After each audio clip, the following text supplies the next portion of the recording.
Good evening, guys. How you doing? Good morning, good afternoon, depending on where you're from. We're live now. Bit late this one for me. But if you're watching it later, thanks for having a look in. If you get the chance, if I don't delete it. Okay. I don't expect many people in tonight. So I did go live last night and I took it down. It didn't go well.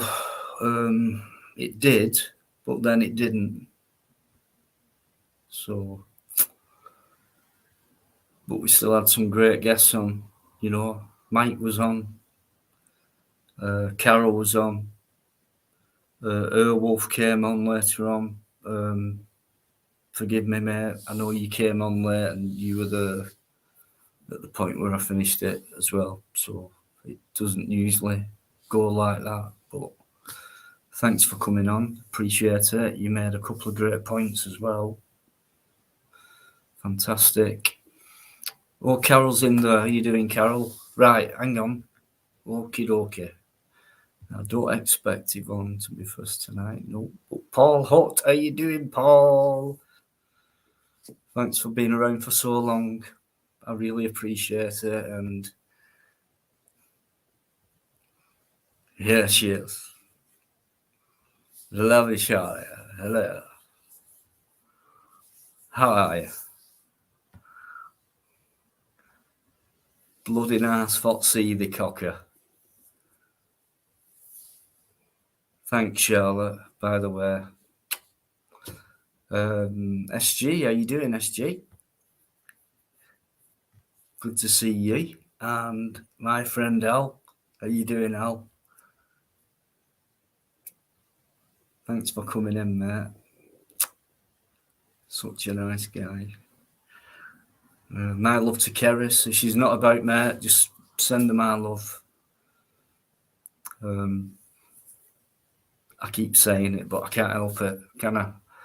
You know what I mean, Al. A great, great person. So, Wolf, speak of the devil. I've just been talking about you, but in a nice way. Thanks for coming in, mate. Cheers. Hey, Blue, how you doing, Spikey? Yes, man. Wish you well, and Claire as well.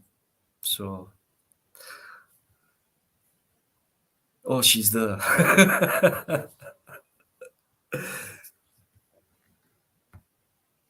There you go. Hello, Claire. Claire and Mike, for those of you who don't know, we're talking day one, I think. Spikey, I'm sure it's been since day one. Live number one. This March, I'll be 2 years into my YouTube. It's not a career, is it? I mean, my YouTube days. 2 years. God, I can't believe it. Tempus Fugit.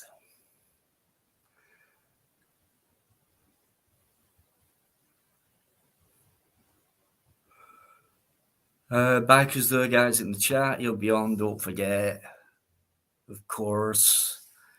Soon, because it's past his bedtime already. So, and also, guys, I think we'll get a nice treat, hopefully, soon. Or whenever, doesn't matter. Hopefully Mike Bastian will come on as well.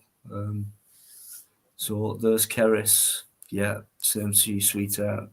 Absolute angel. Massive hugs to you. Mick Brown, how you doing? Come on the wire. Hiya Warrington. Hope so well. Mick, sometimes, honestly, and your comments I don't get sometimes, but I know they're all well meant. Thanks for coming in, mate. 3 lives, come on. I know what, Carol, I know, and I don't normally mention shit like this, but what are you playing at? Hit the like button. See, I could never say it like hit the like button.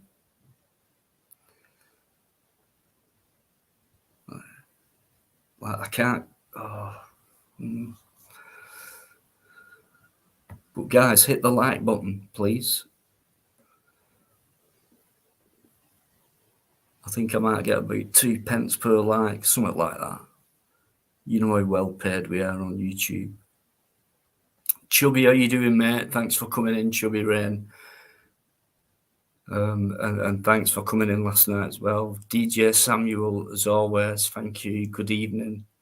What a nice person DJ Samuel is. Just polite and innocent and just no trouble at all. Just like most of you guys. Not like last night. So I want to apologise for that.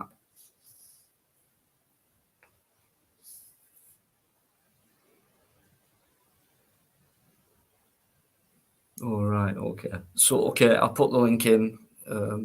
Then Biker can come on. And whoever else. But,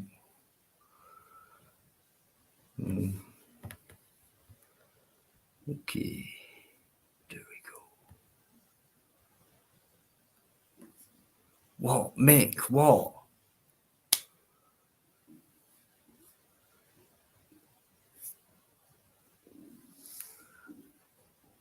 I'm sure you wind me up.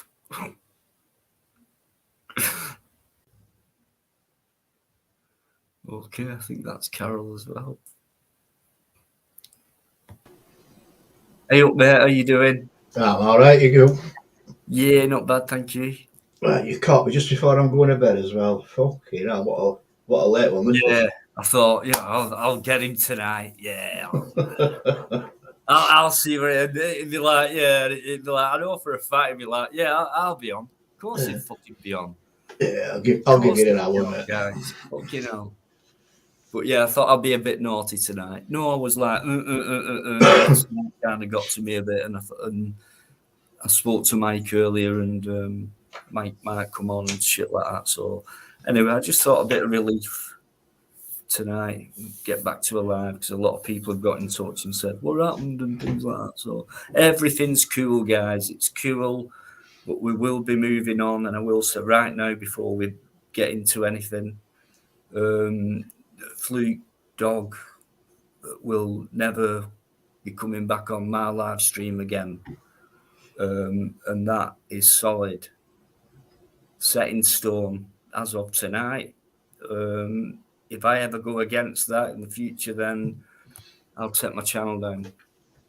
So it's as simple as that. And I apologise to anyone who got upset by it last night. But anyway, let's just start off being happy like we normally are, and get a bit happier and bring Carol on. Yo, what's up, guys? Yo, Carol, how you doing, fella? Yeah, not bad, man.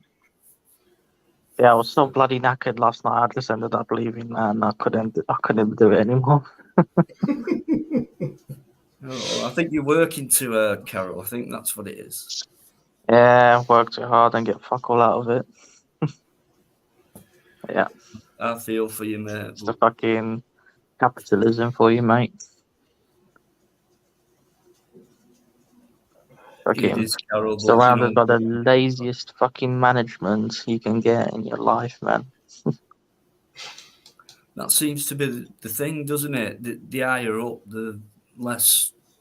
Well, this is what pisses me off. So this geezer we have in my firm, right? He used to be like a technician like me, yeah? But he was really shit at his job, right? And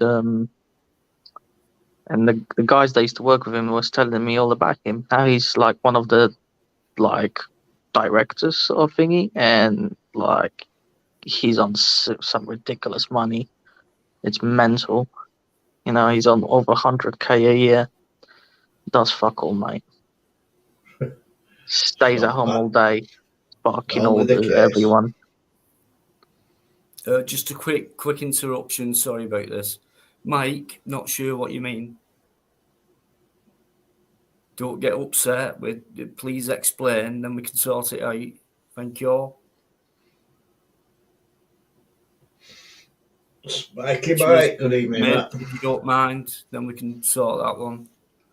But yeah, man, the geezer now has a couple of Mercs on his driveway. Nice, lovely house. Is that the only house he's got? You know what I mean? He's probably got a villa in Spain. No, he's got 2 houses. Yeah, he's got 2 mortgages now. You know, we didn't get any bonus this year. I wonder where the money went to. Yeah. I don't know, Carol. Why'd you do it? Why'd you do it, mate? Because I love my job. I love my job. You know, I love what I'm doing. I love fixing things. You know, because so, you know, it's the only reason I do it. Otherwise, I would have been out of there ages ago. What is it you do, Carol? Yeah. IT. Ah, all right. Yeah, IT. I wonder if it's something maybe you. I don't know, because things are hard to. I mean, but if you could set your own business up. It's too fucking hard, mate. Too many big brothers, too many big farmers in there. Yeah, they just undercut you, man.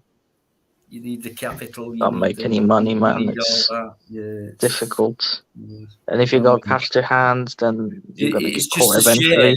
Because you said you love your job, and for someone who loves the job to have their own business would be a lot better than someone who loves the job who works for a corporate. I'm gonna be honest with you as well. It's you know what I mean.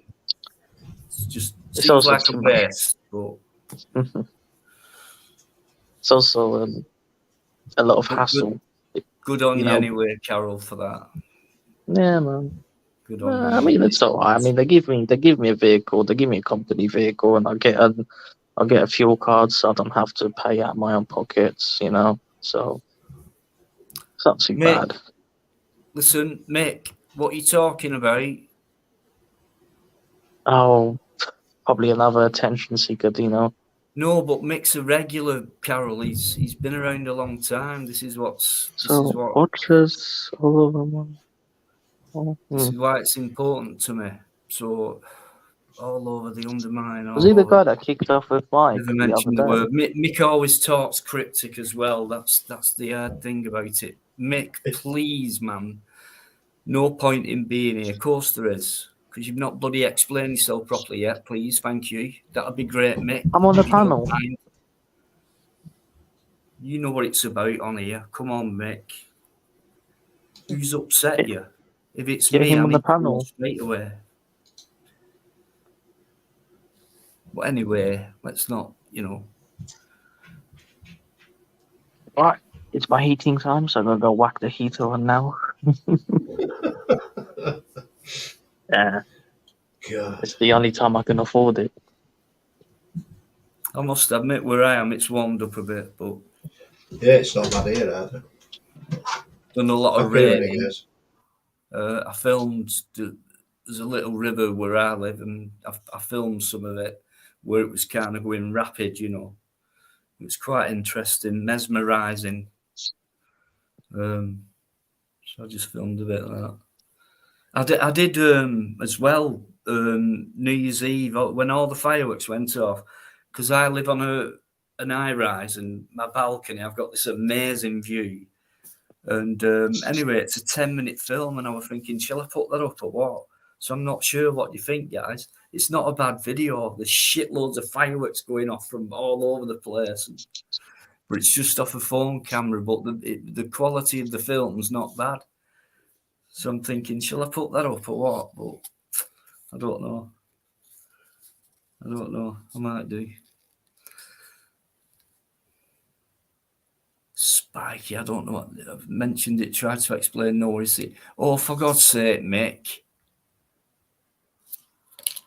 If you'd mentioned it and I've missed it, I'm sorry, but I have a job to do as well as reading that chat.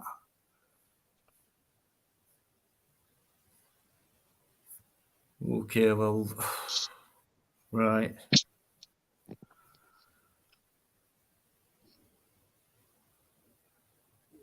Yeah, Claire? Yeah.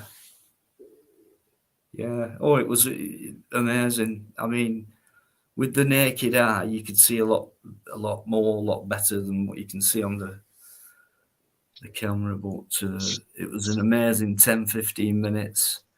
And there was a guy behind the block where I live, and it's in the last couple of minutes of the video, I think. And it's these amazing bangs, like you can feel the power of it compared to what you've just been watching for 9 minutes.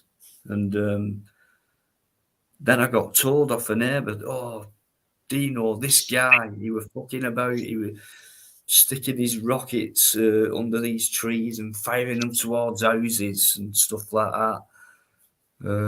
Really pissing me off, like. And I said, "You should." I said, "For God's sake!" And his name's Phil, and he watches the channel on that. And I said, "Why didn't you phone me up and tell me? I could have come down and filmed the bugger, and said, 'Hey, what are you playing at?' and aiming them towards houses and things like that." I went, "Oh shit! I didn't I thought, Dino, I forgot. I'm sorry, I didn't realise,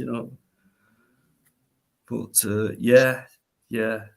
It were all. I didn't hear of a single bad accident or anything round here, so thank God for that. Hopefully, not many or nobody got injured that night. You know what? Talking about the fireworks, right? Here's what pissed me off about the London fireworks, and it's not the pride, it's not the Ukraine, but it's the hypocrisy of it all. So they're telling us about the carbon footprints and the emissions, but I wonder how much emissions and carbon footprints these fireworks produced. Hypocrisy. Yeah, well, I mean, how much it all costed and who paid for it? It's an amazing. The taxpayers. Yeah. Think of the income they get from fire. I mean, look at. I wonder how much these little rugby club companies set up by the politician buddies made from this. Right, I did say earlier, guys. I'm just going to say good evening, Yvonne. You what, Matt? Say good evening, Yvonne. Sorry, I'm muted. I was just dealing with something. All right, yeah. I just thought she'd come in. I've just come back. Hi, Yvonne. I didn't expect Hello, you. Yvonne. Forget. I know I'll get a bollocking at some point, but yeah, I know I didn't tell you and things like that, and it was one of them. But after last night, and so I've done a lot of thinking today, and I sod it. Go on, I'll do a live, again, because I took last night's down, so it's only for on viewers and people like that. So, but anyway, I have got that special guest that I mentioned earlier on. It's Mike coming on. Right? Yeah, nice. yeah. Hello, how you doing? Hey, buddy, how's it going? Good? Yeah, not bad, mate. Yeah, I've got my happiness T-shirt on. I thought, nice to see you, mate. Lift the mood after yesterday. You've got your what T-shirt on? It's my happiness one, Eddie. Oh, happiness. Yeah, okay, get you. Yeah. Apparently. I got this for you as well. I think this should be the national anthem, and I'm going to play this especially for Eddie. Here we go. And it's not copyright, right? You've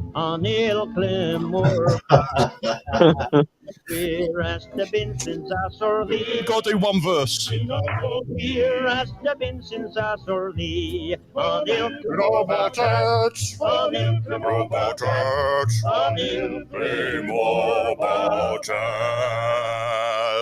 Have a banana. That is a top tune. I'm surprised. Not heard that for a long time. I bet you've not. You play it every night. I can't hear you now. It's my ringtone. Been pressing all these buttons on his Sorry. I took the whole fader down, so it turned everything. It turned you guys off, and it turned the music off. God. Bloody hell, man! You got some serious setup. Yeah, and I'm still I love it. I can't use it. Still I like your little light in the background. Yeah, Mike's got his happiness T-shirt on. DJ's got his ACDC T-shirt on, I've got my Spider-Man jammers on. Wow, I tried that jumper on from fucking 10 years Dino's ago. got his six-pack out. Oh, but Jesus. Oh, I don't know. No, not one of them T-shirts, surely. Oh, right. Okay. Yeah. See, I don't want to ask what Bikereddie's got his Spider-Man pajamas on and what he's getting up to in the bedroom in them. Are you swinging from the light fittings or something, Eddie? Similar.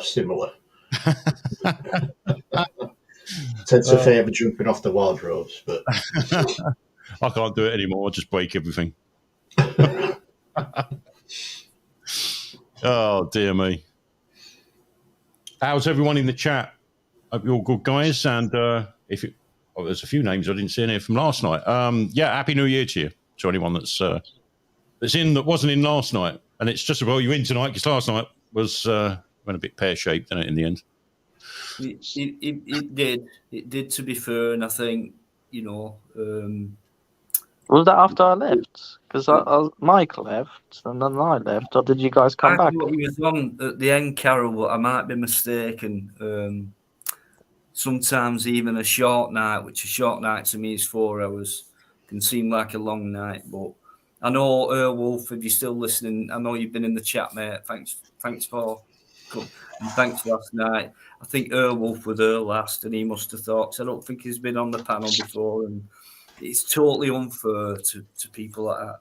So I were up all night thinking, you know, where did I go wrong and things like that. And I thought, well, I didn't really. I tried my best. And there's one person who let the show down completely. Just one person. And we all know who that is. And like I said earlier, I don't know if Mike was listening when I said it earlier on. But yeah, there's one thing for sure that never happen again, and that's Fluke Dog Fluke will never appear on my channel again. Well, that's why I come off. I thought it's not fair bringing this up on your channel for a start, having a ding dong at each other. Then I come back on thinking that we could sort of, just calm the situation down again. But it was just like pointless. It's just so. Yeah, I apologise because, as I say, you've no need to, mate. Really. Apologise to everyone in the chat because the last thing you want to hear is a fatty and a finny guy popping at each other on the chat was just getting interesting as well. That's what really pissed me off, what we were talking about on the panel. But there you go.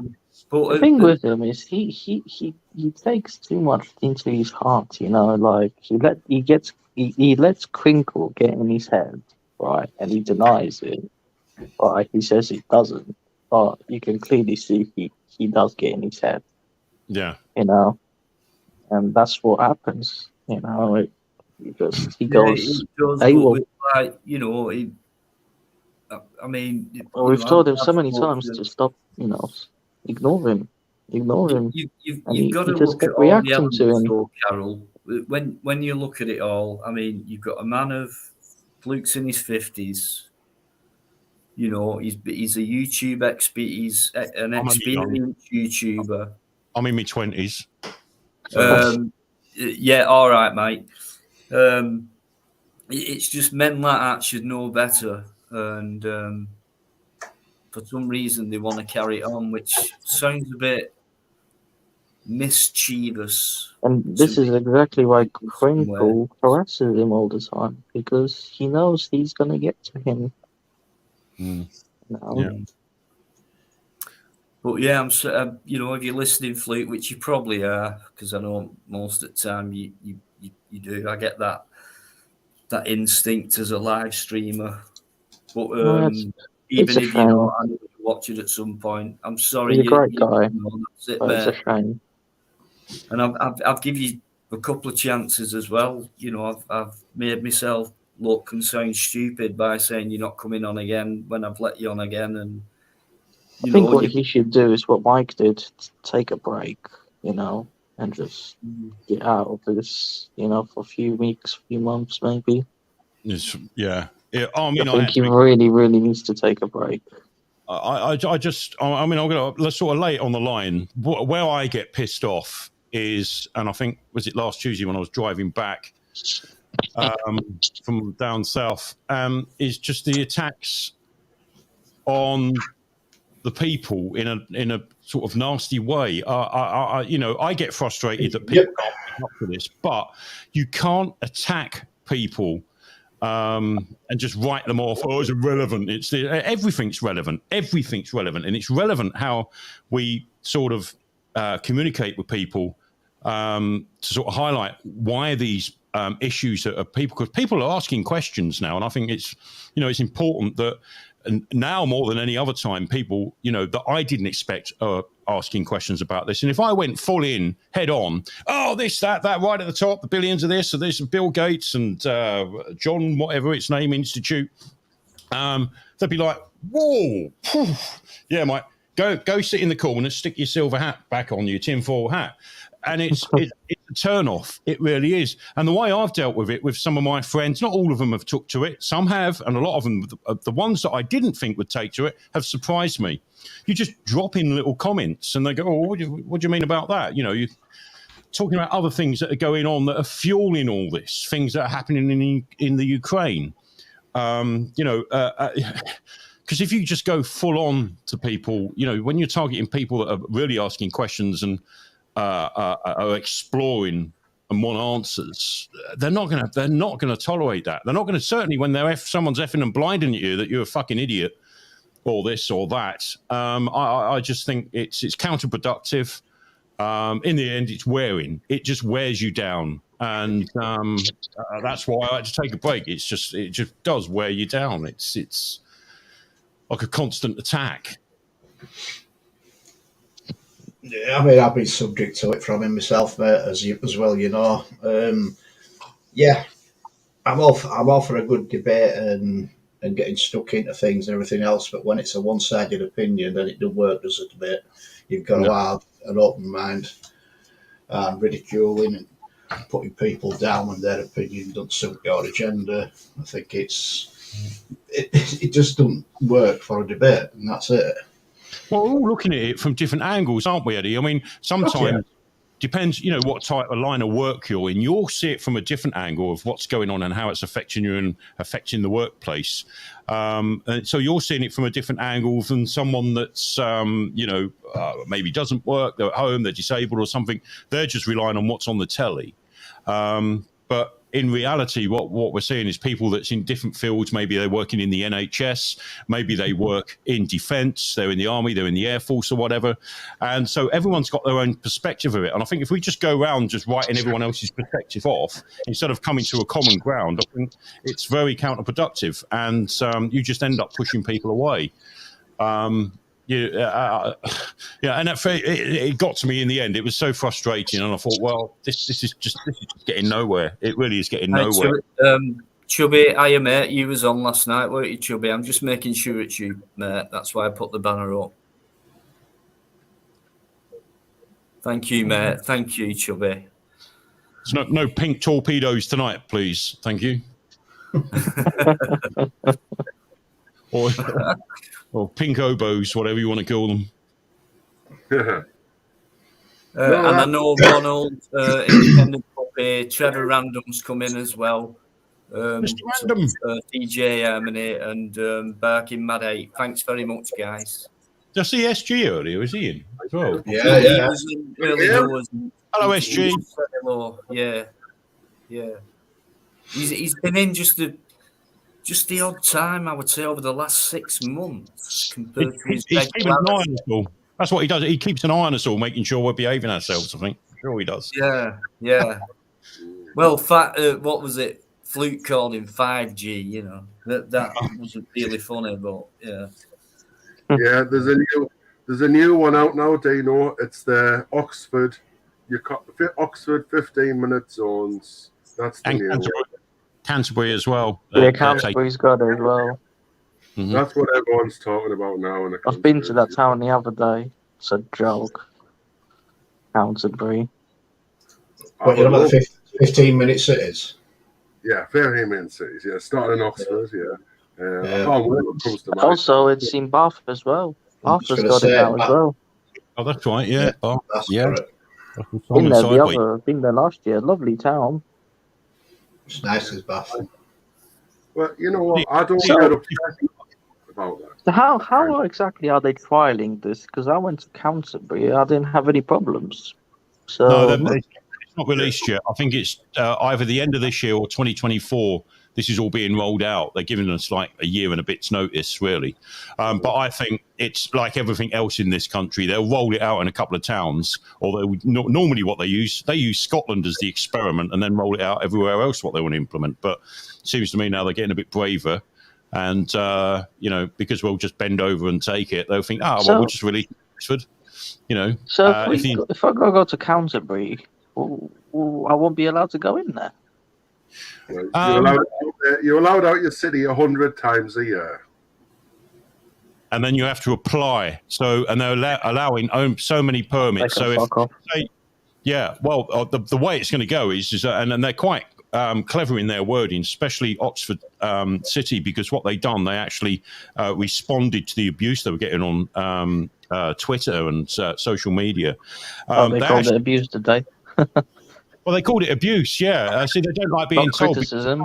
We work for them; they don't work for us anymore. But in their response, they said that people will be able to apply for permits and things like that. And then when that first year's up, they'll be able to bid. Right, bid. Use that word bid. Now, there's a reason why they use that word bid on the permits for next year. So, say you got the 100 to start with, you might go in next year. You go in halfway through January and think, "Oh shit, I've only got 5."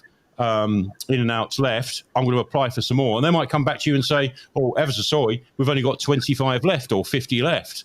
So it's going to reduce year on year because they're just going to say, well, we haven't got the most of the... How are they going to enforce this? What they're going to have? What they're going to have bloody checkpoints with people with guns? ANPR. They're going to have a militia checkpoints, are they? It's like the Dartford Crossing. The Dartford Crossing, you go over that bridge or... that boxing flies, yeah.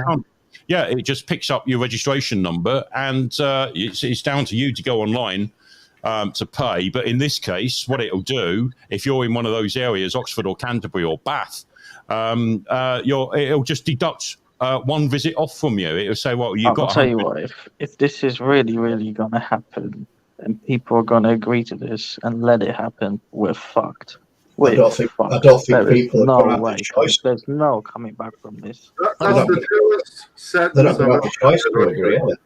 There's a bit of kickback. The people, certainly Oxford, I was quite surprised. I thought, oh, bloody hell, they're all intellectuals there. Well, they're not actually, but Oxford, we hear this Oxford-Cambridge shit. But there are normal people like you and me that live in these areas and work in these areas, and they work. If you look at the zones, the way they're split out, they'll probably live the other side of the city from where they're working. So they're like, well, how do I get to work? How do I drop the kids to school? The kids are in a different zone from what you're setting up their schools there. And that's not down to me. That's down to the council because they'll put your kids where there's availability. So there's lots of people asking questions now. And I think this is a toe in the water for local authorities to say, right, well, let's see, they took the lockdowns, they took the masks up, they've took everything else. Let's see how they do now that the WEF want to, because Klaus Schwab said, oh, yes, the COVID lockdowns are a very good template for climate lockdowns. Well, we're saying, so this isn't bullshit. This isn't conspiracy bullshit. We're seeing it playing out now. They're just testing the water every time. But I'm glad to see that there's a kickback now. There's also a kickback because they want us all to mask up again. There's a kickback. People, if you look in the recent polls, and it don't matter what side of the media you look on, whether it's the left or the right or whatever, people come up with the same conclusion. The majority is saying, stick it up your backsides. It's it should be a personal choice. Stick it up your bum. I don't care. And this will determine our future. If people are going to allow this, that's it. There is no coming back from this. It's fine by me. And I really hope people are going to kick back and say, no, fuck you. It's not a case of allowing do what we want. It's a case of it's going to be instigated and that's it. And whether you follow along with the rules that they lay down, or you flout them, and that's it. They can instigate it all they want, but all people have to do is refuse it. Like, do whatever. How bad is it, though? Climate change. Just ignore it. Don't pay. Don't do this. Climate change. Right. I'll tell you a thing that I heard on radio yesterday morning, and I was fucking creased in car. Have you seen this walrus that landed in Scarborough? Oh, yeah. What? Sorry. This Yeah. walrus. Was it the It landed. It landed in Scarborough, right? It landed in Scarborough, and it was fast asleep, and it was a big attraction. Scarborough ended up as it was gridlocked because everybody got to go see it. It pissed off this walrus, and it's ended up in Northumberland. Mhm. 100 mile up course, right? Fair enough. This knobhead came on radio, and he was saying the only reason we've had four walruses in the last 10 years that's done similar things, and the only reason that they're doing it is because of the global warming. All their icebergs are melting, so they've got nowhere to land. That is exactly what he said, and I was absolutely pissing myself. You've got 4 in 10 years, Well, and he puts it down a global warming. What an absolute fucking cockstand. I've got to put this on if I can share this. Oh, if it's going to let me. Have we got a window there? I think Dino has to authorize it. Yeah. Dino's the host, so he has to share it, I think. This is exactly what you're talking about,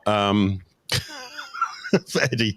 This is brilliant because that story didn't end there. Just before he left Scarborough to go to Northumberland, you can put this up. It's quite safe. Yeez, go on, Bob. Right, I'll pause it. I'll pause it for now. Put it right where you want to start it, Mike, and I'll bring it on. Okay, screen. right. I'll just give a bit of a brief explanation. As Eddie perfectly said, the fireworks display in Scarborough was cancelled because there. But this is how he thanked them. Right, I'll just play the video, and this is how he thanks the people of Scarborough. Look at the size of his cake. Go on, kid. Put Corey on it. Yeez, go on, Bob.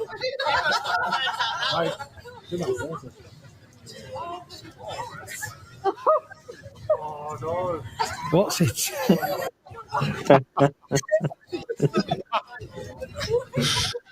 Well, I can safely say, Dino, that's probably the most bizarre porn bomb you'll get. But that was still knocking him, or Woolworths knocking one out, saying thank you very much, and then he went up to Northumberland.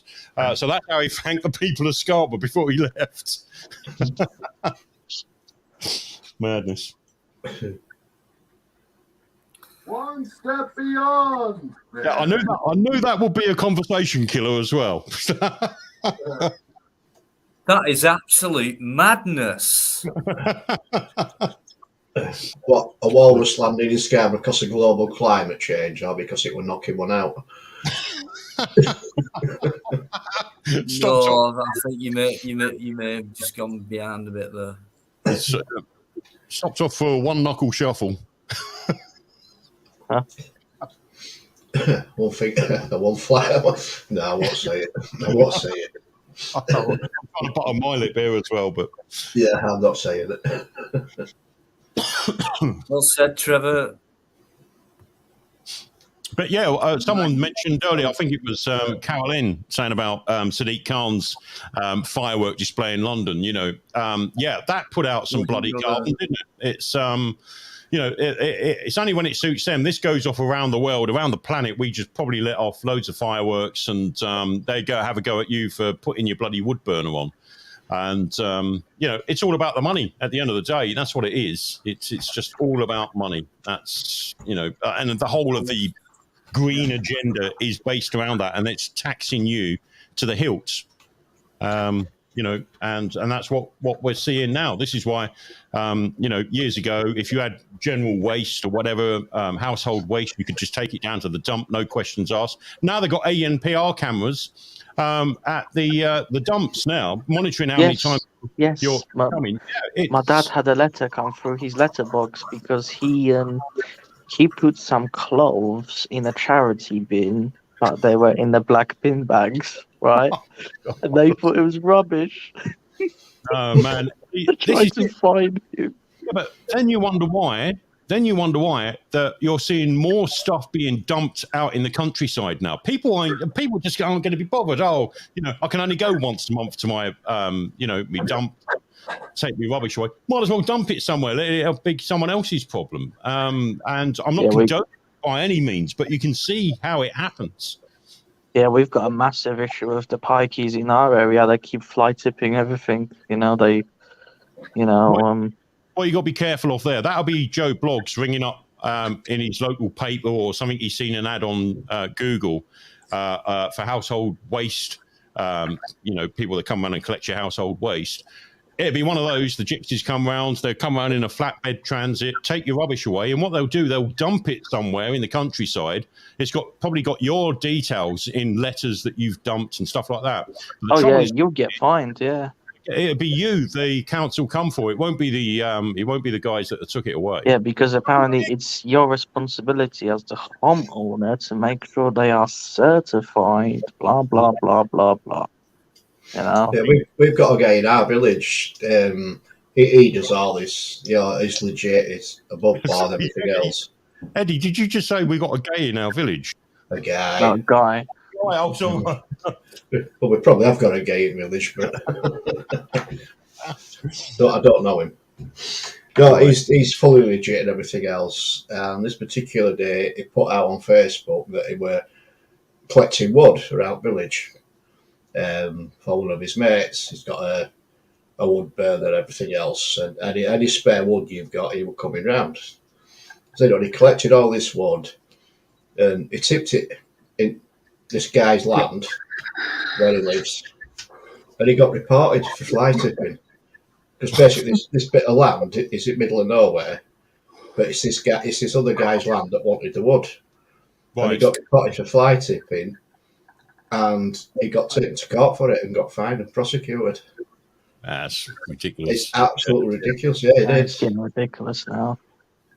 We've just had a letter from our local council about segregating rubbish. Put the papers in the white bags, put the trash in the black bags. Yeah, we've got three bins. You've got a brown for your compost, your garden waste. You've got a black for your landfill, and you've got a green for your recycling. Right. Last week, the council came round and they emptied both bins into one wagon. Yeah. No, I see. It happens in my area as well. We're getting letters saying we're not segregating the rubbish properly, yet they come and pick it up all in one motor, and they put in the same bloody dust truck. It's bollocks.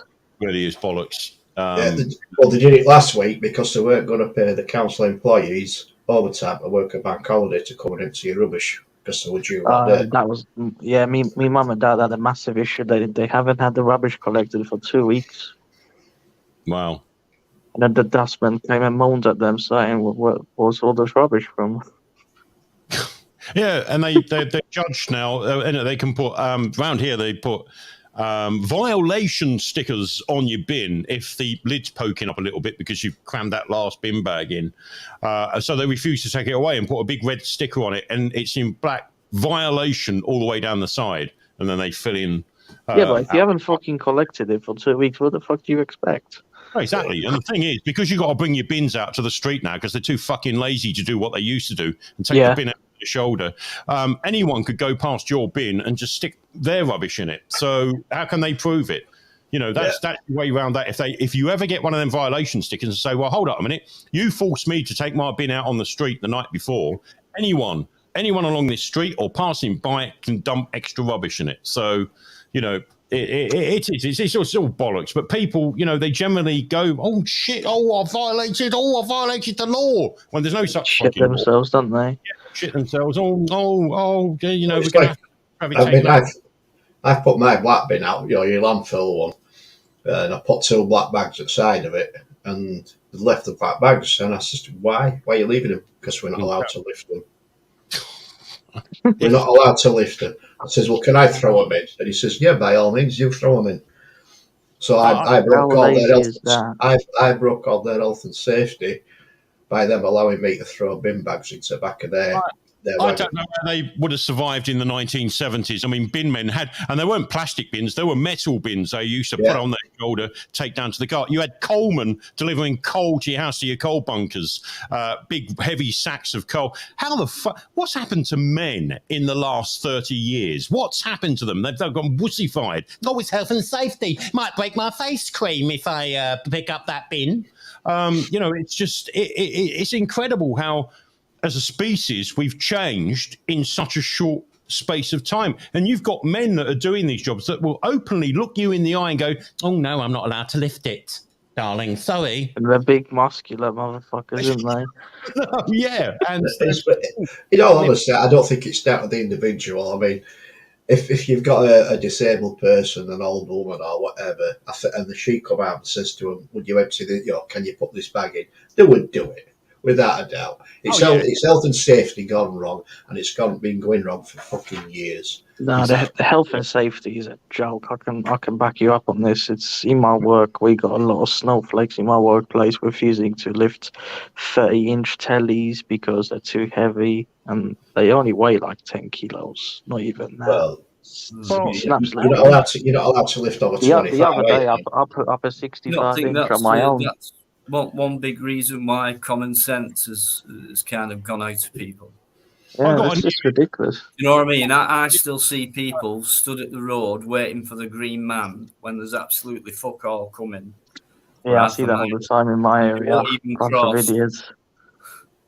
Well, I got a near miss put into me earlier last year because I was working on top of some equipment. It was 7 foot off the ground. I'd used a step ladder to go up to it. Someone put an near miss in, and they renamed anonymous. But when it comes to the health and safety investigation, because they said, there's working at height rules and all this shit that I should have put a platform up and then access. Well, you can't do that on the stuff I was working at. Yeah, you can put a platform up, you'll get to the height, but you won't get to the bit you need to get to, which is in the middle of the kit.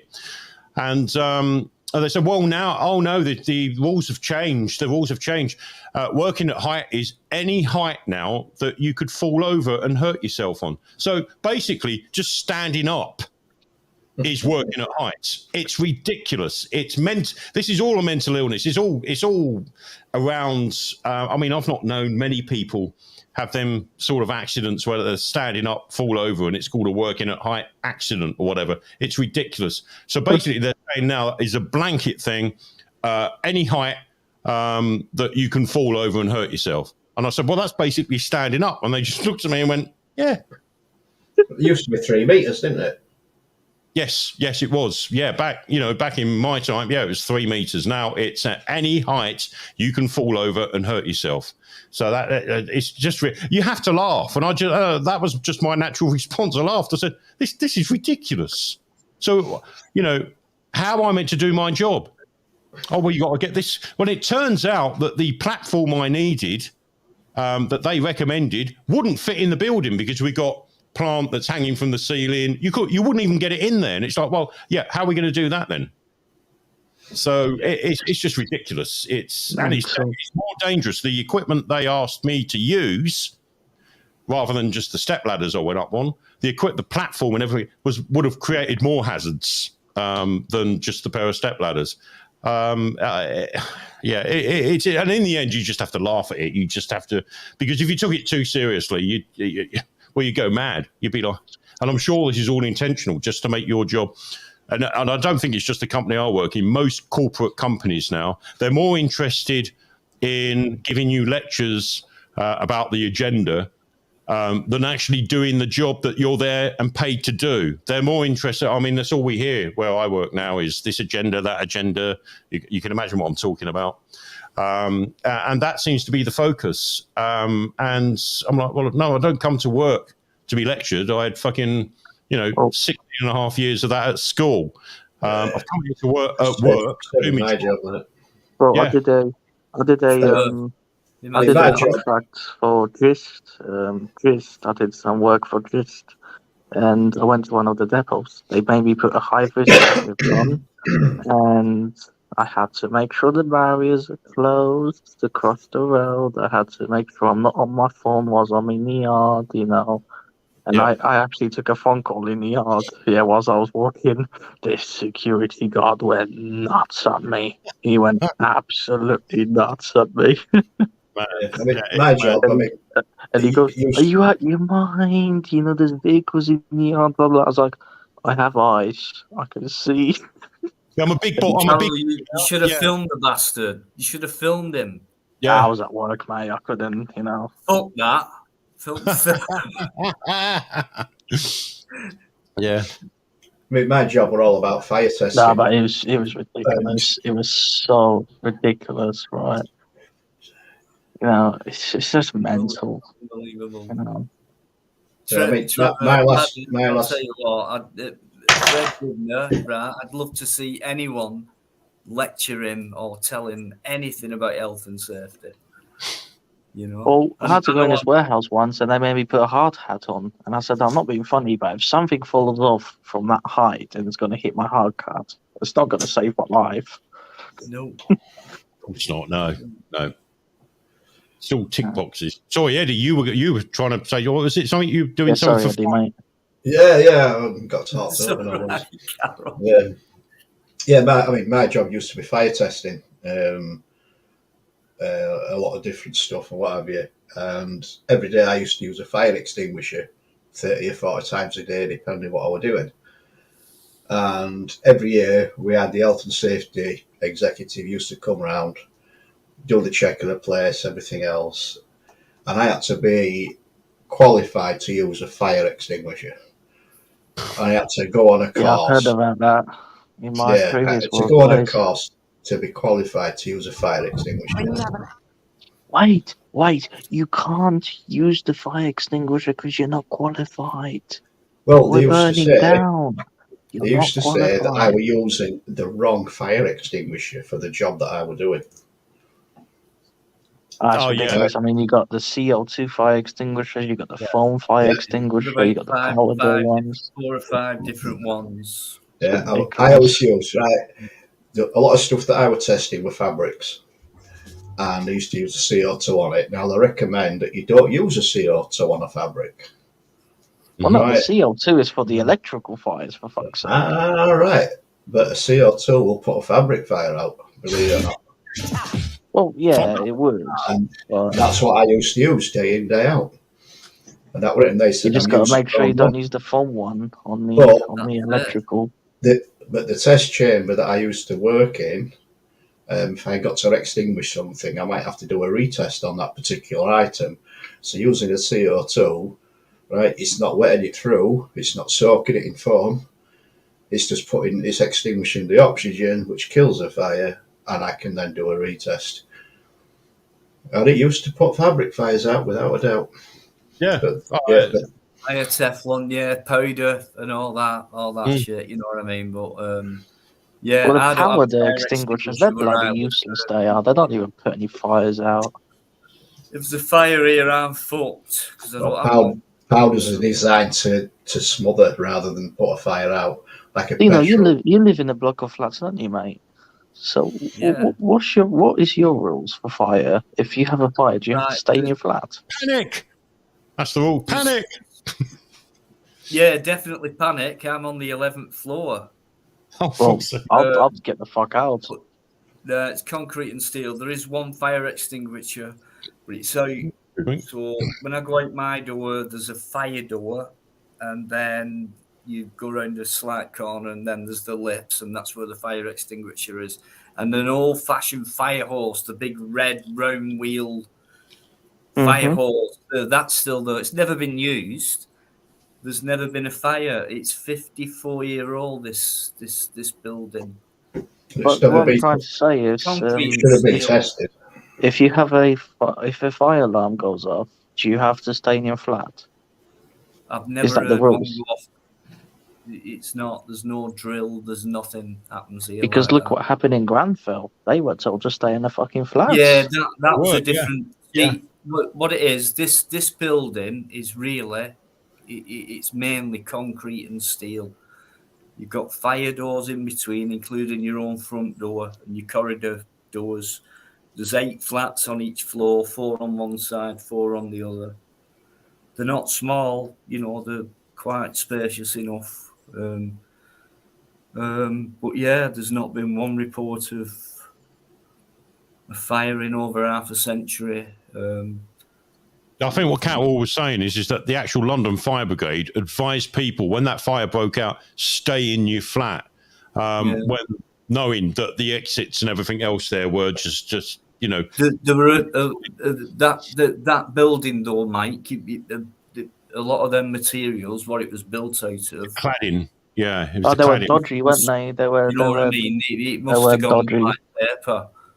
Mhm. So there's a difference, But the difference there was that they were approved by the local council, which was it Chelsea and Westminster Council or whatever it was. They were the ones that signed that off when that work was done. So ultimately, the person that signs that off, or on behalf of whoever it is, the council or whatever, is responsible for what happened there. They are responsible for making sure that that stuff was actually fireproof. And they didn't. They just signed it off because the bottom line was cost. And that was what it was all down to. Well, because not just the cost, it's how much money they put in his pockets, didn't they? Oh, exactly. Yeah. There's a lot of that go on. But at the end of the day, the local council, which did come under some stick, and I don't think it was enough, but people should have been made accountable for that. Not just the company that sold them the cladding, but the people, the inspectors within the council that pushed that through. Still, none of the inspectors tell you got now, investigated. I'll tell you how that happened, right? You've got your cladding on your building, right? You've got a 3-inch clad, and on the outside of each piece of cladding, you've got a board, right? So the cladding was tested individually under building regulations, and that cladding passed. It was then processed and then put into a sandwich, if you like, and then used as cladding on that building. Yeah. It wasn't tested with the actual bonding that were put on it. Wow. So the bonding could have been a So it was the contribution. bonding that was the fire hazard then. Well, the piece of cladding, the actual filling, the cladding itself, was actually fine. That had been tested. It was the bonding, like, I don't know, like, just for instance, we'll call it fiberglass that had bonded the actual cladding together to make a sandwich, and then that was put on the building. It was the fiberglass, for want of a better word, that was not tested. So, but they've got to use some sort of solvent to make that bond. Maybe that solvent was, under heat, is flammable, and that's what then, it's like a chain reaction after that, isn't it? I suppose. It's like anything. If certain things, when you burn them, they can counteract with whatever they're mixed with, like a cotton polyester sheet T-shirt. Yeah. Right. Polyester, it does burn, but it is classed as non-flammable. But you mix it with cotton, which is a good burner, it melts your polyester, which then once it gets to a certain temperature, it will ignite and so on and so forth. So yeah, it depends what you mix it is. You've got a sort of a combustion ratio with different things, how they work and everything else. Did they not know that any of these materials before they did these further tests were already flammable, therefore a danger to use? What happens is with building regulations, right? Everything that goes into a building is fire tested, right? Now it's fire tested as an individual piece. Very rarely is it tested as a composite, and that's where the failings tend to happen. When was it built? When was this building first? Oh, it's like it's in the irrelevant when 80s, it was wasn't it? built. 70s, 80s? 70s, 80s. So it's moved further on than, because like this was like late 60s where I live. I think so, yeah. Steel. There's no way that fucker will burn down. You know what I mean? So these materials, I'm just thinking, did they not know they was already flammable and could go up in no time at all if that happened, or maybe that happened? Right. This is what it was. And then use it. No, they'll have had this will never go up in flames. Right. What happened is they'll have had a certificate for the cladding, right? And they'll have had a certificate for the bonding, but they Yeah. won't have had a certificate for the composite, i.e. the bonding and the cladding. Right. So they'll have 2 certificates when they should have had 3. Yeah. No, it You just with me? bothers me if I were if it were like, yeah, do you want to pass that as a material to build that? I'd say no, it's flammable.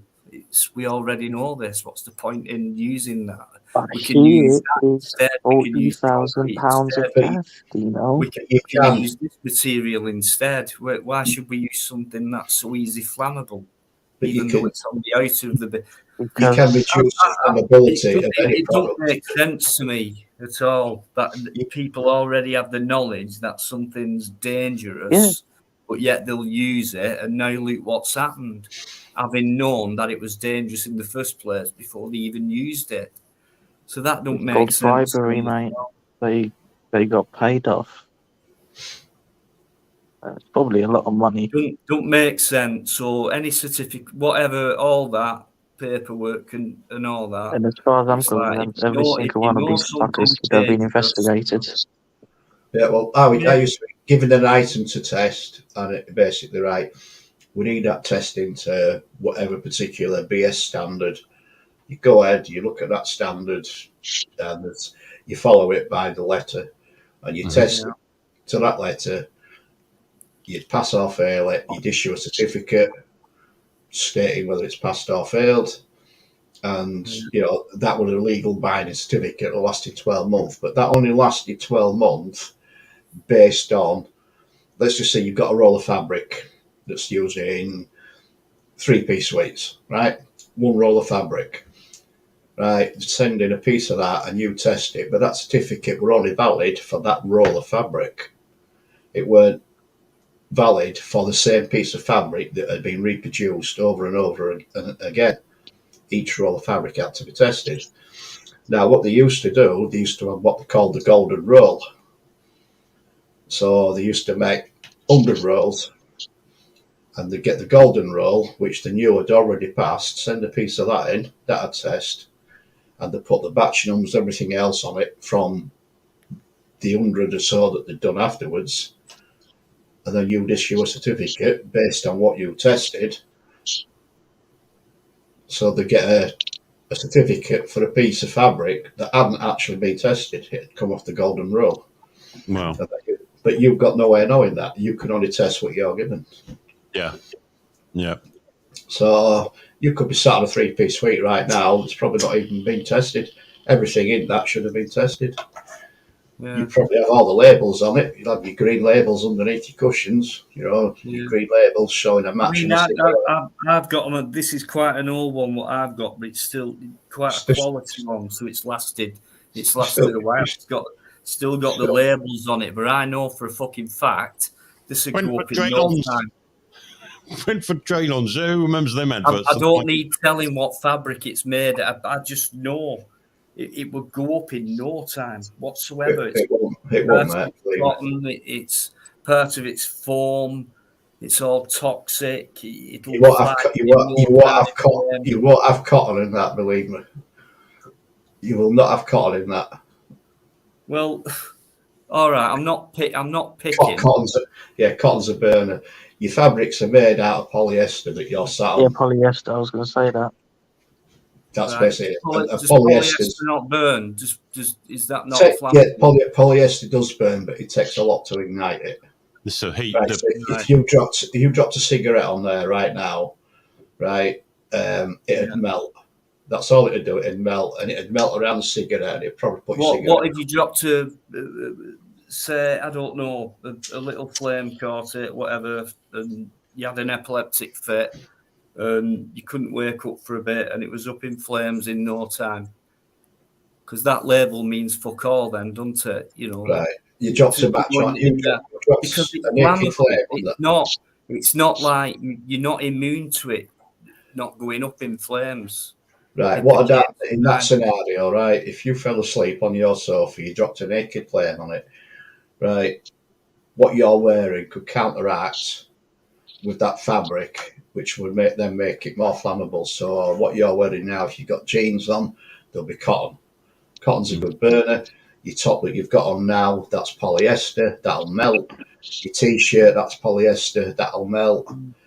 But the same thing when you mix them together. Michael Jackson, though, Dino, your hair will go like Michael Jackson. If you remember that video. Yeah, it probably will. But all I know is I know what goes up in flames. It's quite easy. It's not hard. You don't need anything to tell you, to be honest. But yeah, it depends. You know, if you're wearing jeans, you know, you could be walking about wearing them, or if you're not wearing them, they could go up faster in flames because you're not wearing them. They're in your bedroom. I don't know. Crazy, but I just anything can go up in flames, really. But I know, you know, given the right temperature, anything will burn. Yeah. So, you know, but the basics, you know, but basic testing for stuff that you have in your home. There's different levels, isn't there? From they are quite stringent. Yeah. You know what I mean? So we were talking about a building and people's lives and deaths. And I was just talking about surely they must have known these materials were flammable, whereas concrete really isn't flammable. So why not build it out of concrete instead of these? So for me, you know, paperwork, fuck off. Everything's got to be made to look cosmetic now. Well, in Poland, you know what I mean? Grade 2 listed building, paperwork, grade 2 listed building means fuck all. Because it gets knocked down 2 years after. And do you know why they knock it down? Well, because of this reason. No, you can see the buildings in America. Anyway, the fact is it did come down, and the fact is the materials were flammable, and it burnt the fucker down, and it killed people and things like that, and it caused a massive outbreak of media for some reason, this one, and I think others have fallen before that, but no one's heard of them. And shit like that. So they've made a meal out of this particular one, and things like that. So yeah, for me, these clever guys, pre-construction, who said, right, we've got all the materials, we've got all the plans, everything's ready, let's go for it.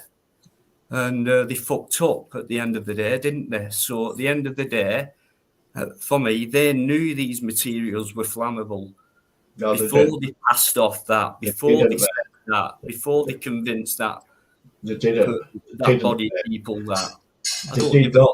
You only have to look at what's really happened.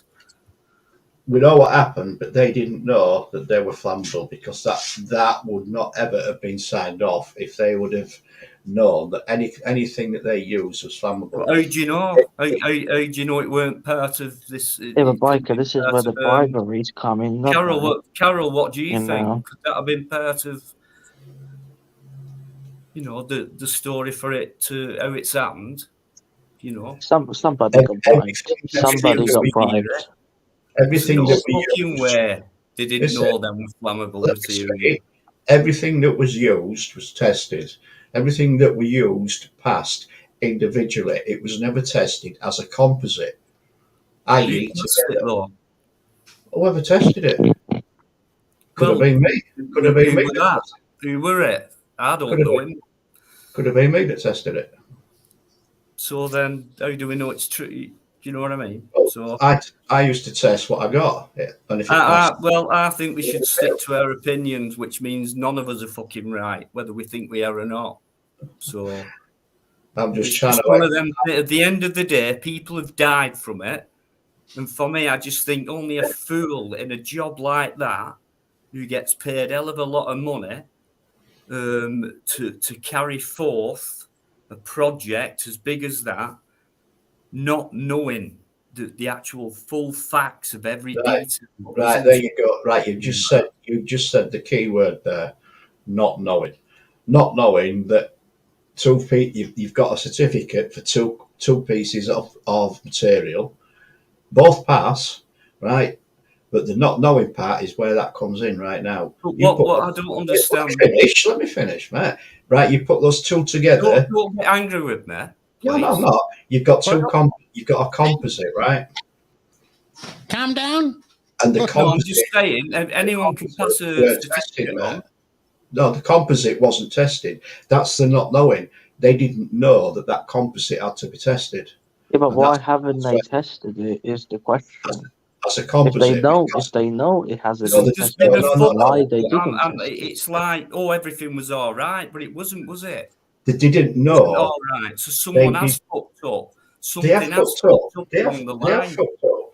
But they Right, did so, not. I mean, And what I'm saying is, the not knowing part, right, is a failure on their part because they didn't know to test it as a composite, Which they should have.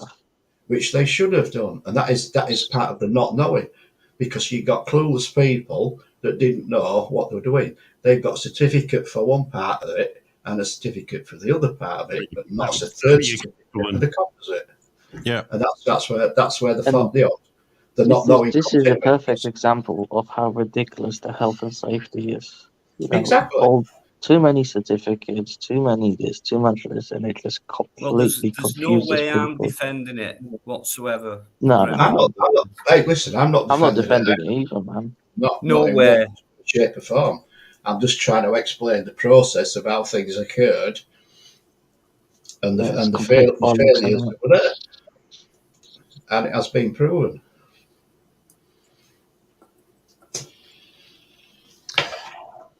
Yeah, the health and safety con, as I call it. I mean, yeah, okay, look, everything we do, most of it's common sense, believe it or not. Of course it is. Yeah, and they make it sound like in the 60s, 70s, and 80s that, there was droves of people being killed because of falls at heights and stuff like that. No, that had been cracked off ages ago. It basically, again... It's me, Dino. Yeah, cheers, mate. Thank you. It was, it's the same old thing. It comes down to making money, profiting out of something that isn't really a massive problem. Yes, in the building industry, back in the day, in the 80s when this stuff come in, it reduced deaths on building sites. And really, that's all the figures they've got to show for it, because you can't account for Darwinism. Don't matter how many rules you have in, how many tick boxes, how many risk assessments and method statements that you put in, you're going to get idiots. And, they'll turn up and it's like, oh, wow, yeah, we've done this loads of times, and don't do simple common sense tasks and protecting themselves and others. And they're the ones that fall through the statistics, unfortunately. You're never going to get rid of that. You're never going to... It's like saying, oh, bloody hell, well, anyone with brown hair, we can't employ them because they seem to be... It's just ridiculous. It gets to the point that you cannot... how can I say? You cannot protect against risks against certain people because accidents are going to happen. Careless happens. 9 times out of 10, the reason why people make mistakes is because they're being over fucking worked. That's the problem. But they won't address that. They don't like, we've had things about driving when you've done a shift. There's an on-call pattern. Some weeks at where I work, people's done a full day's work and then they're called out 1 o'clock in the morning, 10 o'clock at night, 1 o'clock in the morning. Is there a point where this guy could make a mistake? Some of the sites were very dangerous sites. Do we need 2 men out? And, no, we don't need that. Oh, no, health and safety says we can do this. Well, on one hand, health and safety, when during the day, tell us that we can't do this, we can't do that. But at night, it's fine when you're called out and basically you start in your shift all over again with probably 3 or 4 hours rest. So health and safety, as far as I'm concerned, has the preferences of the corporate companies that have to abide by these things. The deal's more between the corporate companies than what it is humanity, how you're being treated and employed. It's an excuse to abuse their employees, isn't it? Yeah, exactly. Yeah. It's when it suits. When they can fill a tick box in, that's it. That's when health and safety is important to the cultocracy that's running the show at the moment. Good night, Yvonne. Take care. Catch you soon. Good night, Yvonne. Yeah, see you in a bit, Yvonne. Keep them clenched. Be careful out there. Thanks for everything. Don't give me too much of a bollocking when I speak to you. The Grenfell thing, I just wanted to come on and say a couple of things about that, because a friend of mine was actually a fireman who attended that place, and in the inquiry, because he got someone out which he knew this person, they actually they said he'd done that deliberately.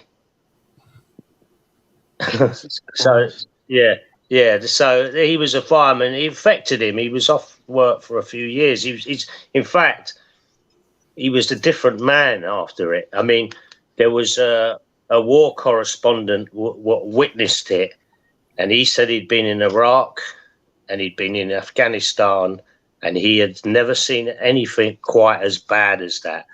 I was in Germany at the time. My daughter was, the youngest daughter, was living with the aunt. And basically, when I went there, they never ever spoke about the fire. These relatives of mine, they never spoke about it. I tried to, ask them, and they wouldn't say.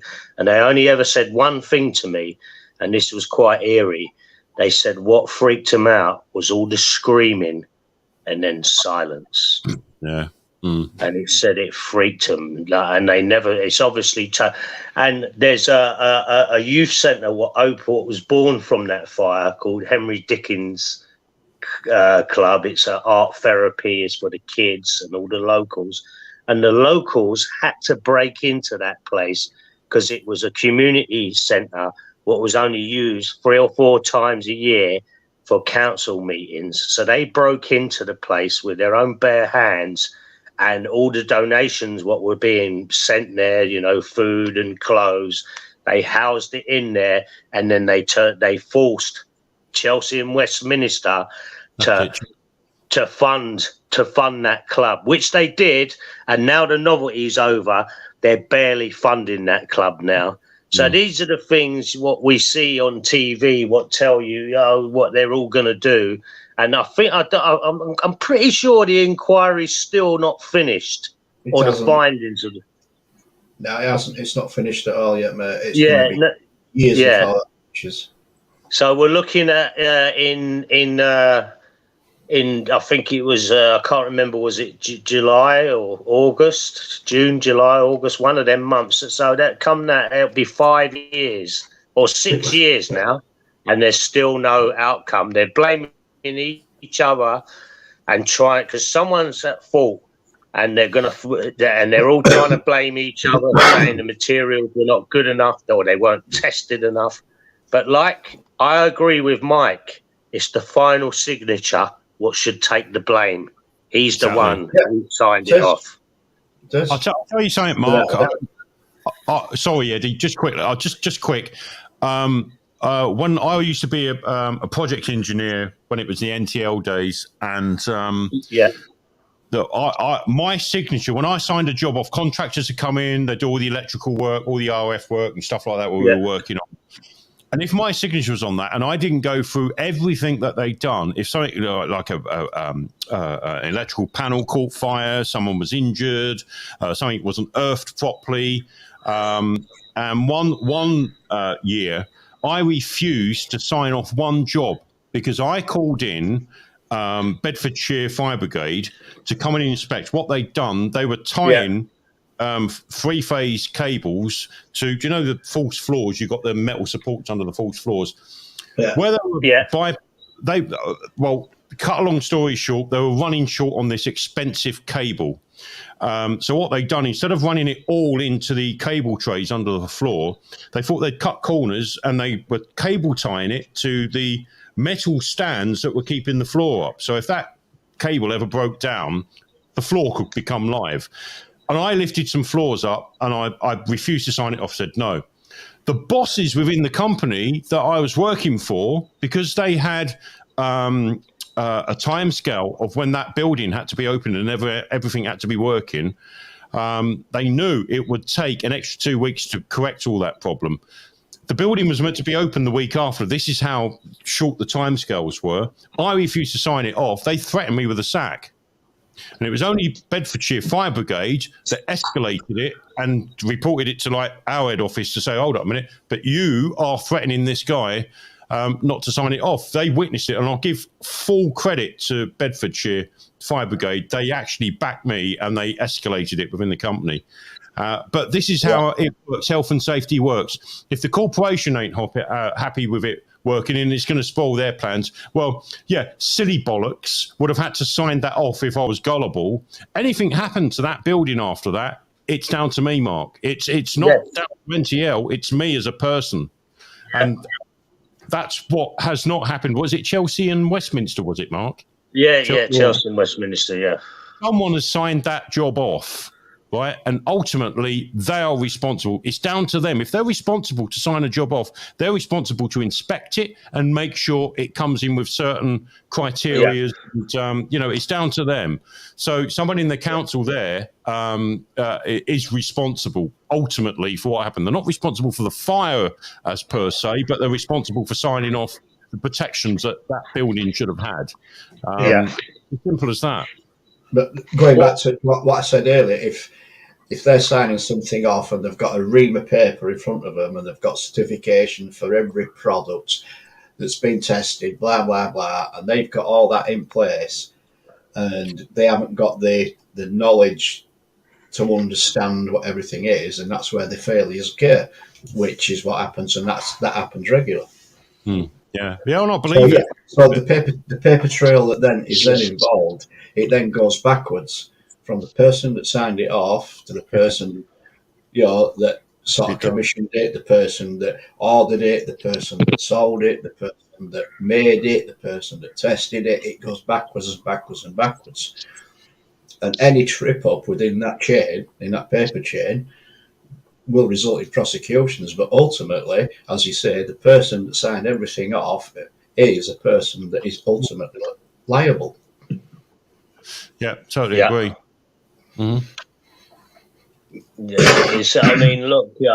I know for a fact in any refurb or any new build, you have to have basically fire doors on every house. Every room in the building, apart from an ensuite bathroom.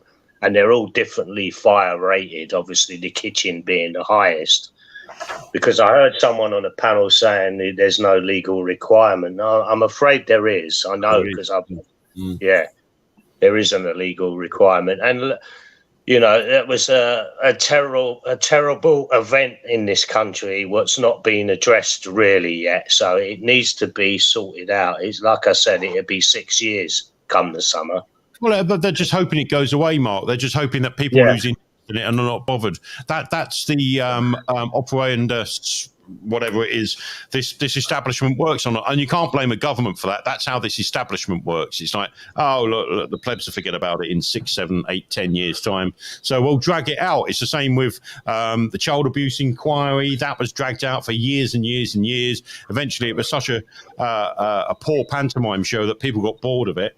And so it's a successful tactic in one way, because when it comes round that they come out with a final inquiry, the head of the inquiry turns around and says, right, well, here's our findings. Everyone's bored shitless of it. They're like, oh, what is this come back again? And that's people's natural reaction. And that's what they hope happens. If they drag it out for 10 years, people will just go around, oh, here we go again. It's that. Oh, God. Oh, yeah.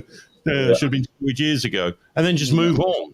Yeah, and it's the local people what witness that what will suffer the most. Yeah. And it's, that area, believe it or not, is quite a strange area in London, Ladbroke Road. I've got a personal view on that fucking building.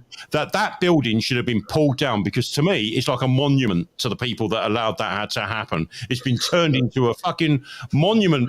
I don't think representing the people that died in that thing. It's like a trophy to me. It's on display. They put their banners on it, and it's like, no, hold up. Yeah. That's sacred ground. You can't do this. It's to try and. You know what? Do you know what, Mike? Funny you should say that, because I walked past that building at least 200 times. And there was a certain part I didn't like walking past. I could feel some sort of eeriness, and I thought, fuck that, I'm going the other way, the long way round.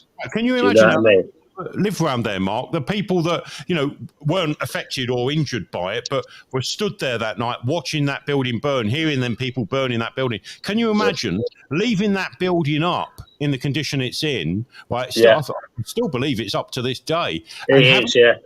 To me, it's a monument. It's a reminder to them every time of that night. So if you live in that area, it's easy for us to say, "Oh, isn't it sweet? Yeah, well, it's turned into a monument to the dead now." Well, that's going to have a psychological effect on the people that live around it and have to, every time they come out their front door, look at that every day. Well, Mike, I know, like I said, they don't talk about it. It's almost like you can see them clam up when you ask about it. So it really has affected the local people around the area.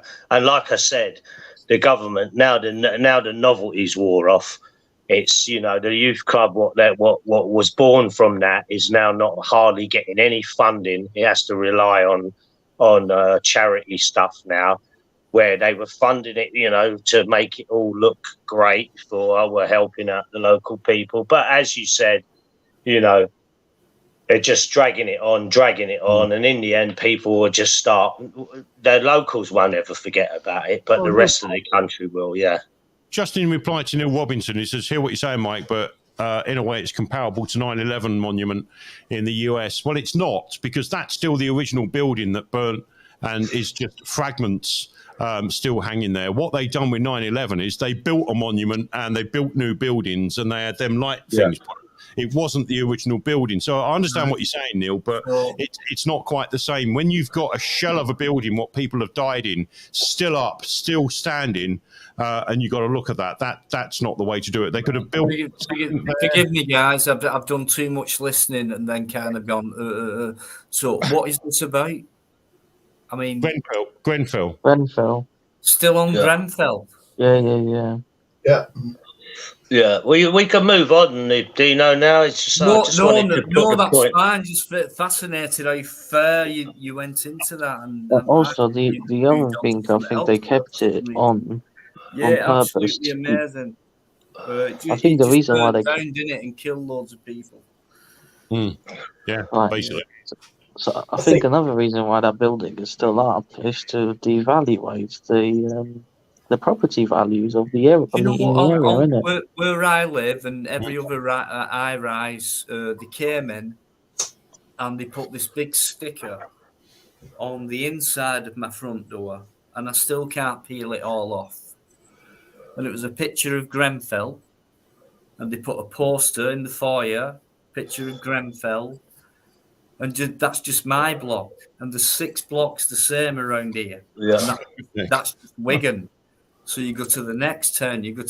So we've all got this image of Grenfell in our image. What went up like that, and all these people with cigars and champagne and caviar are laughing away at how much material they've sold and shit like that to make this construction not work. So, what were the logic behind putting these stickers in people's properties? I've no idea. Maybe there's a different. I mean, why Grenfell? Why not all the others what have burnt down? Because there's been many. I can't name them. I'm sorry, but I know it's not just been Grenfell what's burnt down. I'm sure there's been many buildings what have burnt down with the same material. Grenfell burnt down with the same material. So, can I just add this last thing about sort of corporate stuff about it is because about, I don't know, probably less than a quarter of a mile away is the Westfield Centre, and there's 3 tower blocks what basically overlook that, and basically the corporate companies cladded them and they look beautiful, but inside they're slums. They done it because they looked a not very nice place to go as you were driving into this Westfield Centre. So it just shows you what the corporate company's done. They done just the outside up. They never touched the inside. Matt, you've just so it wasn't an eyesore as you were driving in. Yeah. So sorry, Mark. There was in the 60s. There was this new thing and the prefab. Called them prefabs. Prefab. It was after the war. They come out. What they did though, Mike, on this massive council estate, they only built a few as if it was like a tester. So we'll build a few, and I'm not sure if they charged more or less rent for them. I'm not sure. It could have been the same. I'm not sure though. Maybe it was more hip and they charged a In bit East more London, rent. they built But loads. anyway, eventually, this was way before Grenfell. I'm pretty sure. I mean, there were fiberglass in it, all kinds of flammable stuff in it, and they took it down because they realised it was that flammable it could burn the fucking building down. And this was before Grenfell. So, you know, just thinking back now, just proves my point that these fuckers know what's flammable and what's not, and what could bring a building down, and they allowed it to happen. Cash, ka-ching, ka-ching. And that's the way I see it. I'm sorry. Thousands of properties were built the same way, Dino, in East London after the war, and they were still around until the late 1970s.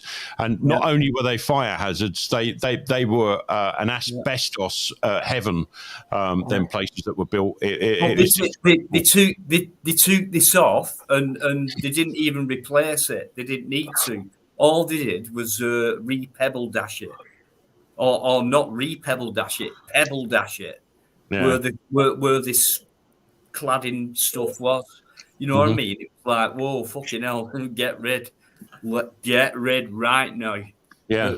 And you know what? It's going to cost us fuck all to patch it up. Just a bit of pebble dash. You know what I mean? So fuck off. These guys know exactly what's, you know, the dangers of it all. But what overrides that more than anything? People's lives. You know, fucking money. Yeah. Do you think these fucking dickheads care about people's lives? Sorry.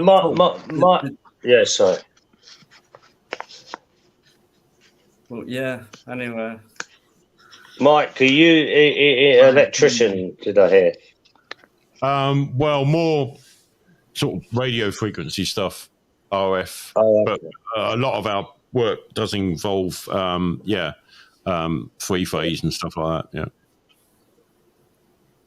Yeah. Well, see, I mean, I've seen these new buildings go up, and I'll be honest with anyone who's thinking about buying a new build, don't buy one because they are made of the cheapest materials going. They look very pretty outside, but when you actually look inside of those buildings, they have a wooden frame. They're all terrible. I'm breaking up, I think. No, you sound here, man. Yeah, good ear. Mark can still hear you. No, my dad used to put them up. He said, "Do not buy them, son.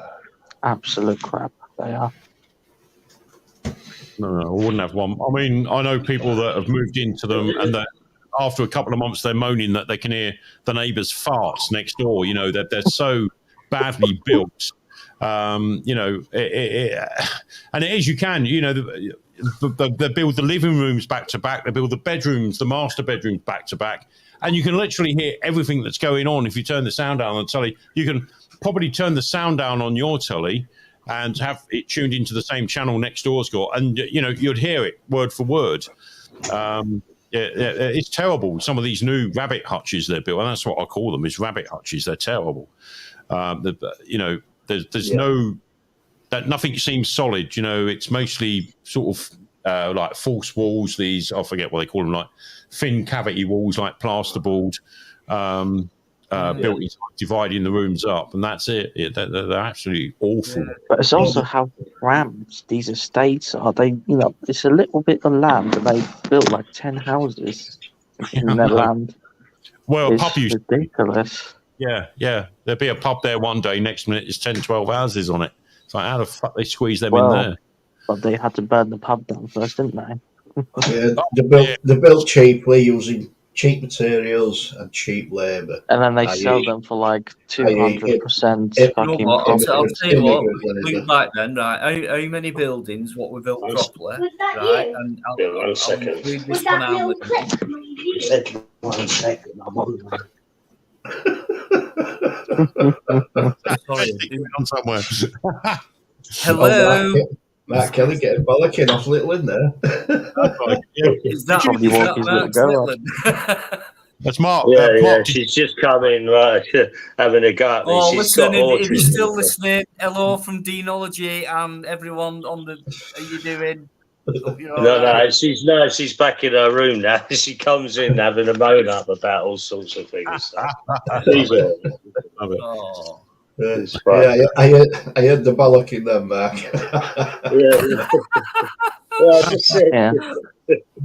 But going back to the properties, what pisses me off is how the hell have they got that ridiculous market value? When I see some of these houses that are being built, they build them for like 60 grand per house, and they sell them for like 600 grand. It's ridiculous. Aren't they? You know, it's ridiculous. They're not even proper buildings. They're not. I mean, how many of these old buildings do you see burning down? And even if you do, and they do, because I've seen a few, and I've even filmed a couple. But they're all buildings. But I'll tell you what, they didn't crumble into ashes like these new modern builds will do, have done, will do. Well, one of the mates has got a new cheap property. Materials, plenty rent. They're constantly having builders come in doing work, you know, fixing the water leaks, doing this, doing that, snagging all the work, etc. Yeah. You know, it's okay to have health and safety at work and all this stuff, but when it comes to like building regulations and quality issues, that doesn't matter. It's at the end of the day, you know, it's not as strict as it would be. The guys that built them houses are under more strict restrictions of their health and safety and how they build them houses than the person that's going to come along and purchase that building in terms of, well, how is it for insulation? How is it for build quality? How is it for, interior deck? None of that matters. All that matters is the money end of it, the businesses and the contractors that are in there. Or how much money can we suck out of them as well? Because we're not going to make enough profit off the house is what, the impression they want to give when they're making 200%, 300%, 400% profits of some of these shit properties that they're actually, and I won't say building, they're throwing up. They're literally throwing. There was a piece of land in our village, it was Greenbelt, and the farmer decided to sell it, and he sold it to a company called Persimmons, which you've probably heard of. They bought this land, they built on it. I think they built around about 200 properties on it, and it's built on a hill. And so each one is stepped down, blah, blah, blah, everything. But now after I think it's 8 years, all these houses are now subsided. They dug out the foundations. Every single one is now subsided. Now this village that I'm in is built on an old coal mine, right? These houses have been here a lot of years. There's some going back 200, 300 years, some of these buildings. But the new builds, they're the first ones that are now subsiding because they're built on a hill and they're sliding. They put concrete platforms in to build on, but they are now moving. And the houses, and there was a documentary on TV about it, and it showed these people living in these houses. What is going on with them? There's cracks appearing inside. I mean, I've got cracks appearing inside of mine, but they're not significant cracks, the hairline cracks, but you've got these new houses that have been there. They've got cracks that you can put your fingers in. There's a slight difference. You got that size, you're looking at talking rebuilding, and there's a lot of them. They sell them off. They sell them off so quick, Eddie. They don't give the house a chance to breathe before. They're so greedy. They've got so many sites underway. What they'll do, they'll throw them up. Fuck me, half the concrete cement and it hasn't had time to dry the, and they're moving people in. So once people start moving their stuff in, and if the place ain't set or bedded in, as is another term that's not heard much these days, it's putting stress on the building straight away. I mean, the amount of new properties you hear now that the cracks appearing within the first month of people moving in. It's like, well, hold up a minute. You moved in the week after these were finished, and I've seen people doing it. They're literally finishing off the fixings and fittings and plastering and everything else, and the people are moving in the week after. It's like, well, what? Yeah. And the advice they're given is, right, you've got plain plastered walls, don't paint them for 6 months, let them breathe. Yeah, but they don't. None of that's done nowadays. Do as you're fucking told with whatever you've got, whatever you've strived for, whatever. Yeah, do as you're told. Still at the same. Listen, Mickey and James, what's going on? That's a bit of a. Come on. Hey. Hey, can't both of you. Mickey, you should know better, by the way. We got in a minute. And so should you, James, at the same time. So that means you should. But the both thing know is, it's not better just the at the housing same industry time. that's gone mental. It's also I the don't car know, industry. but they're both going to be all right within a couple of comments' time. I know that for a fact because Mickey and James are all right. Don't fuck about with Mickey Mouse 123, by the way, guys. Okay, he's not to be fucked about with. I say he. I don't know. That person is a mystery to me. But always been the massive support as well. Cheers, Mickey. Anyone else news coming as well? Thanks for listening. Obviously, you can see who's on. I did promise Mike would be on.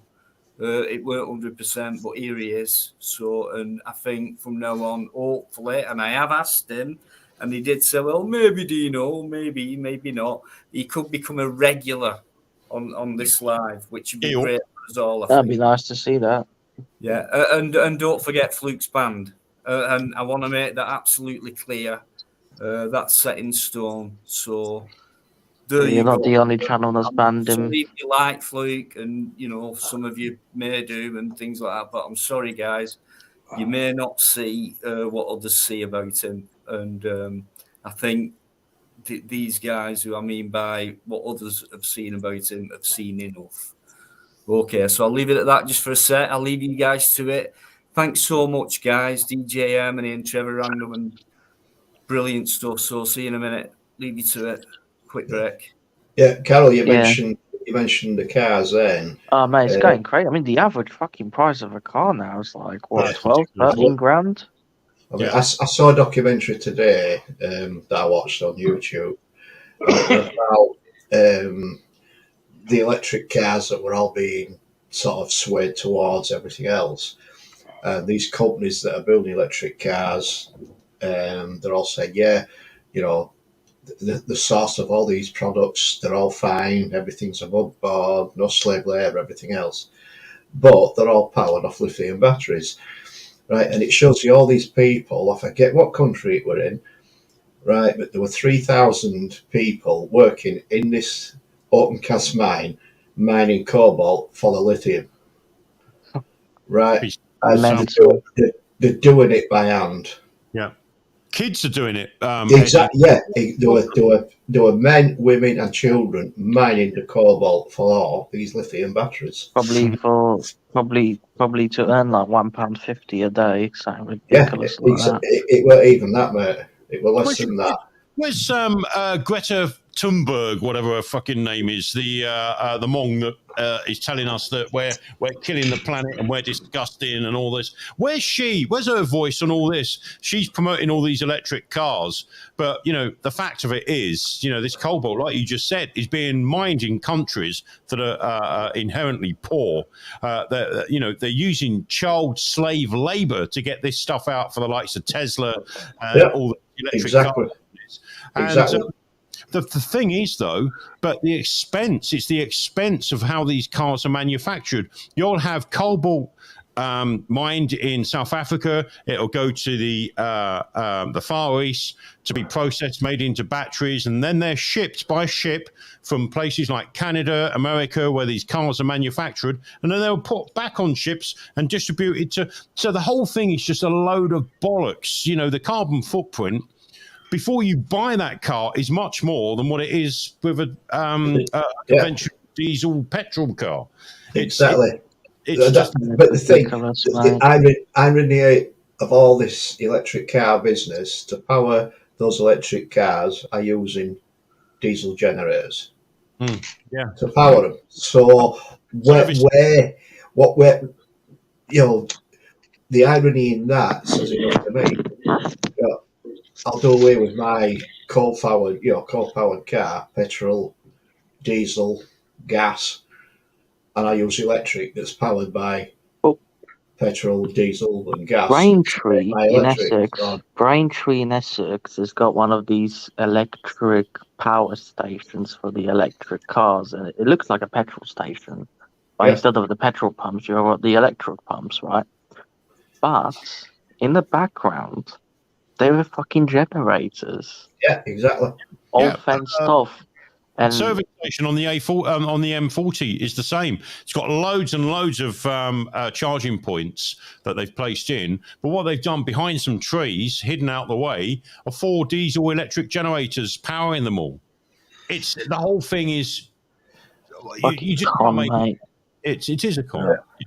It's the same. I mean, Well, we've look- got a Lidl and in car park there. There's two electric chargers, and 10 foot aside of them, there's a big green box with diesel generators in. They plug the car in, put the card in, and then you can generator fire up.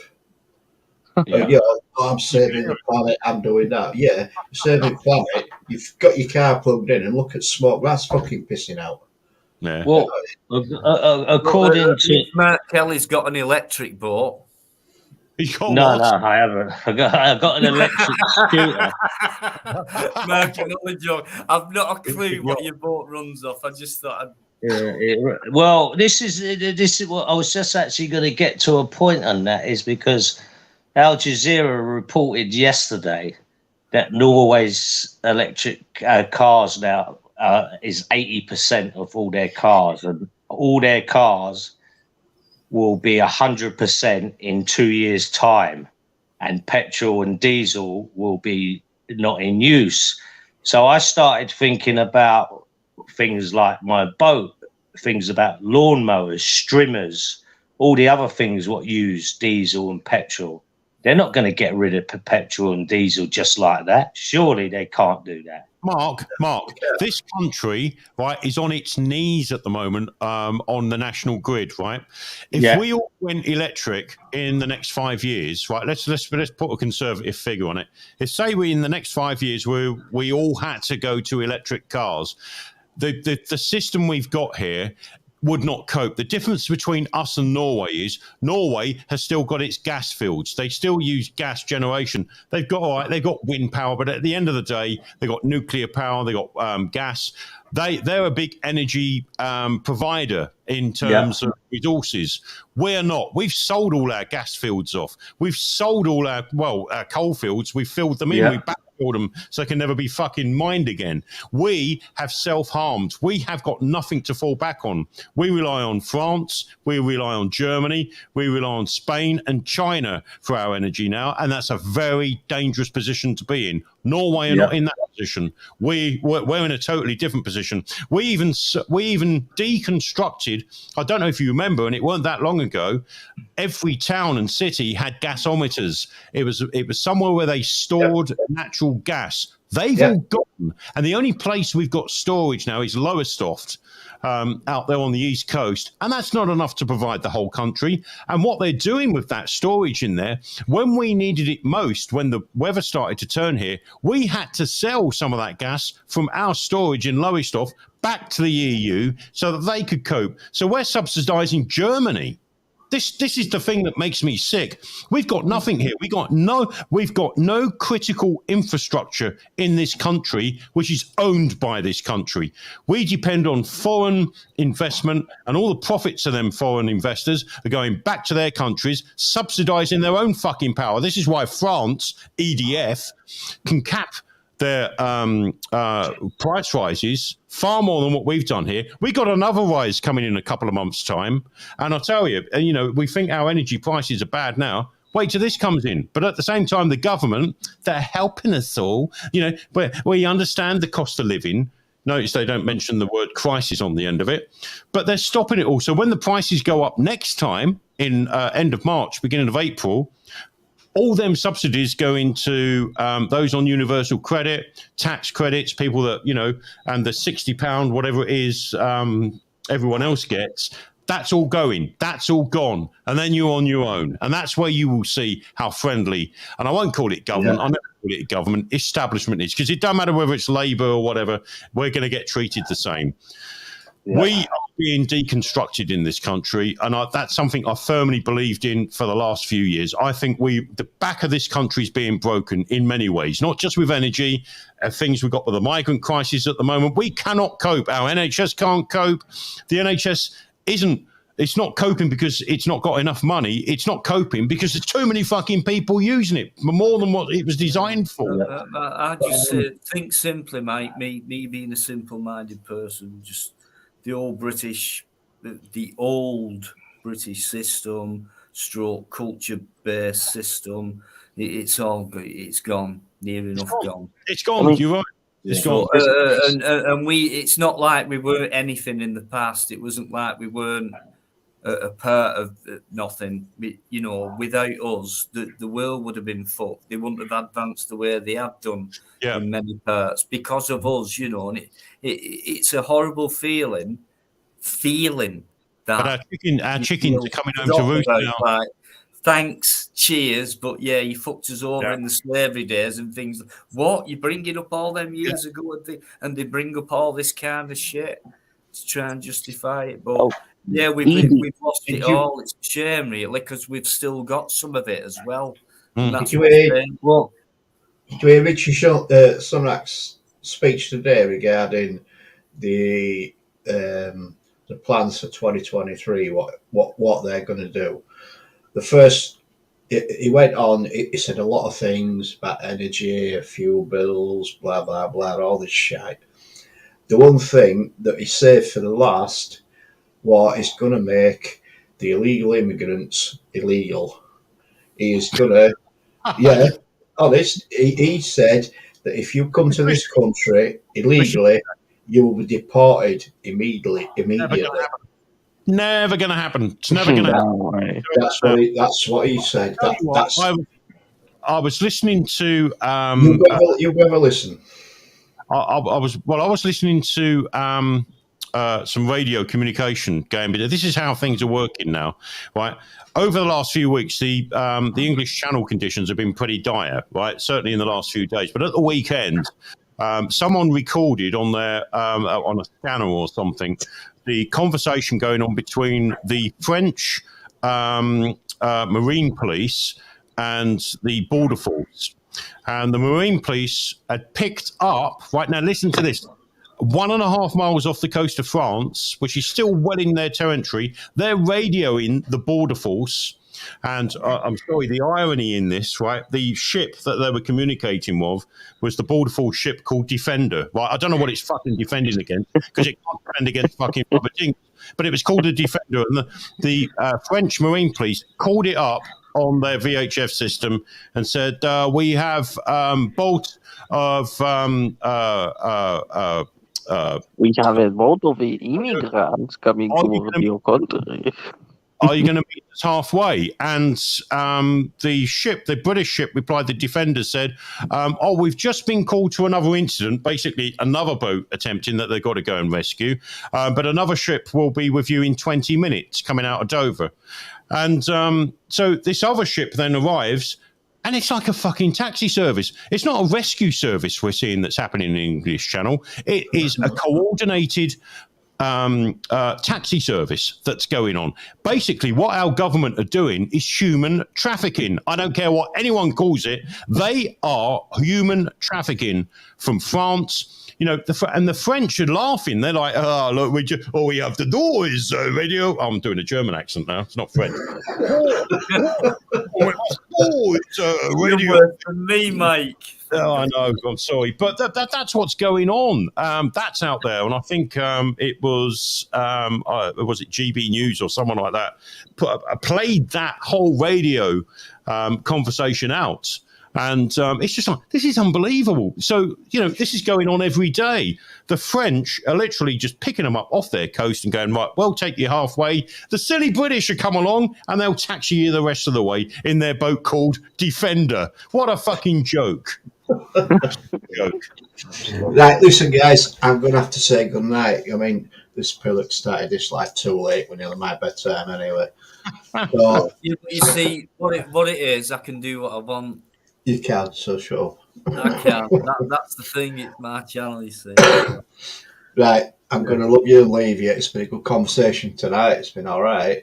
Been good. Yeah, Right, cheers. thank you. Cheers. Thank you, everybody in the Take care, chat. mate. Nice one, Eddie. Thanks. Sorry about the short notice, but thanks anyway, mate. Yeah, it's all right. No worries, Cocker.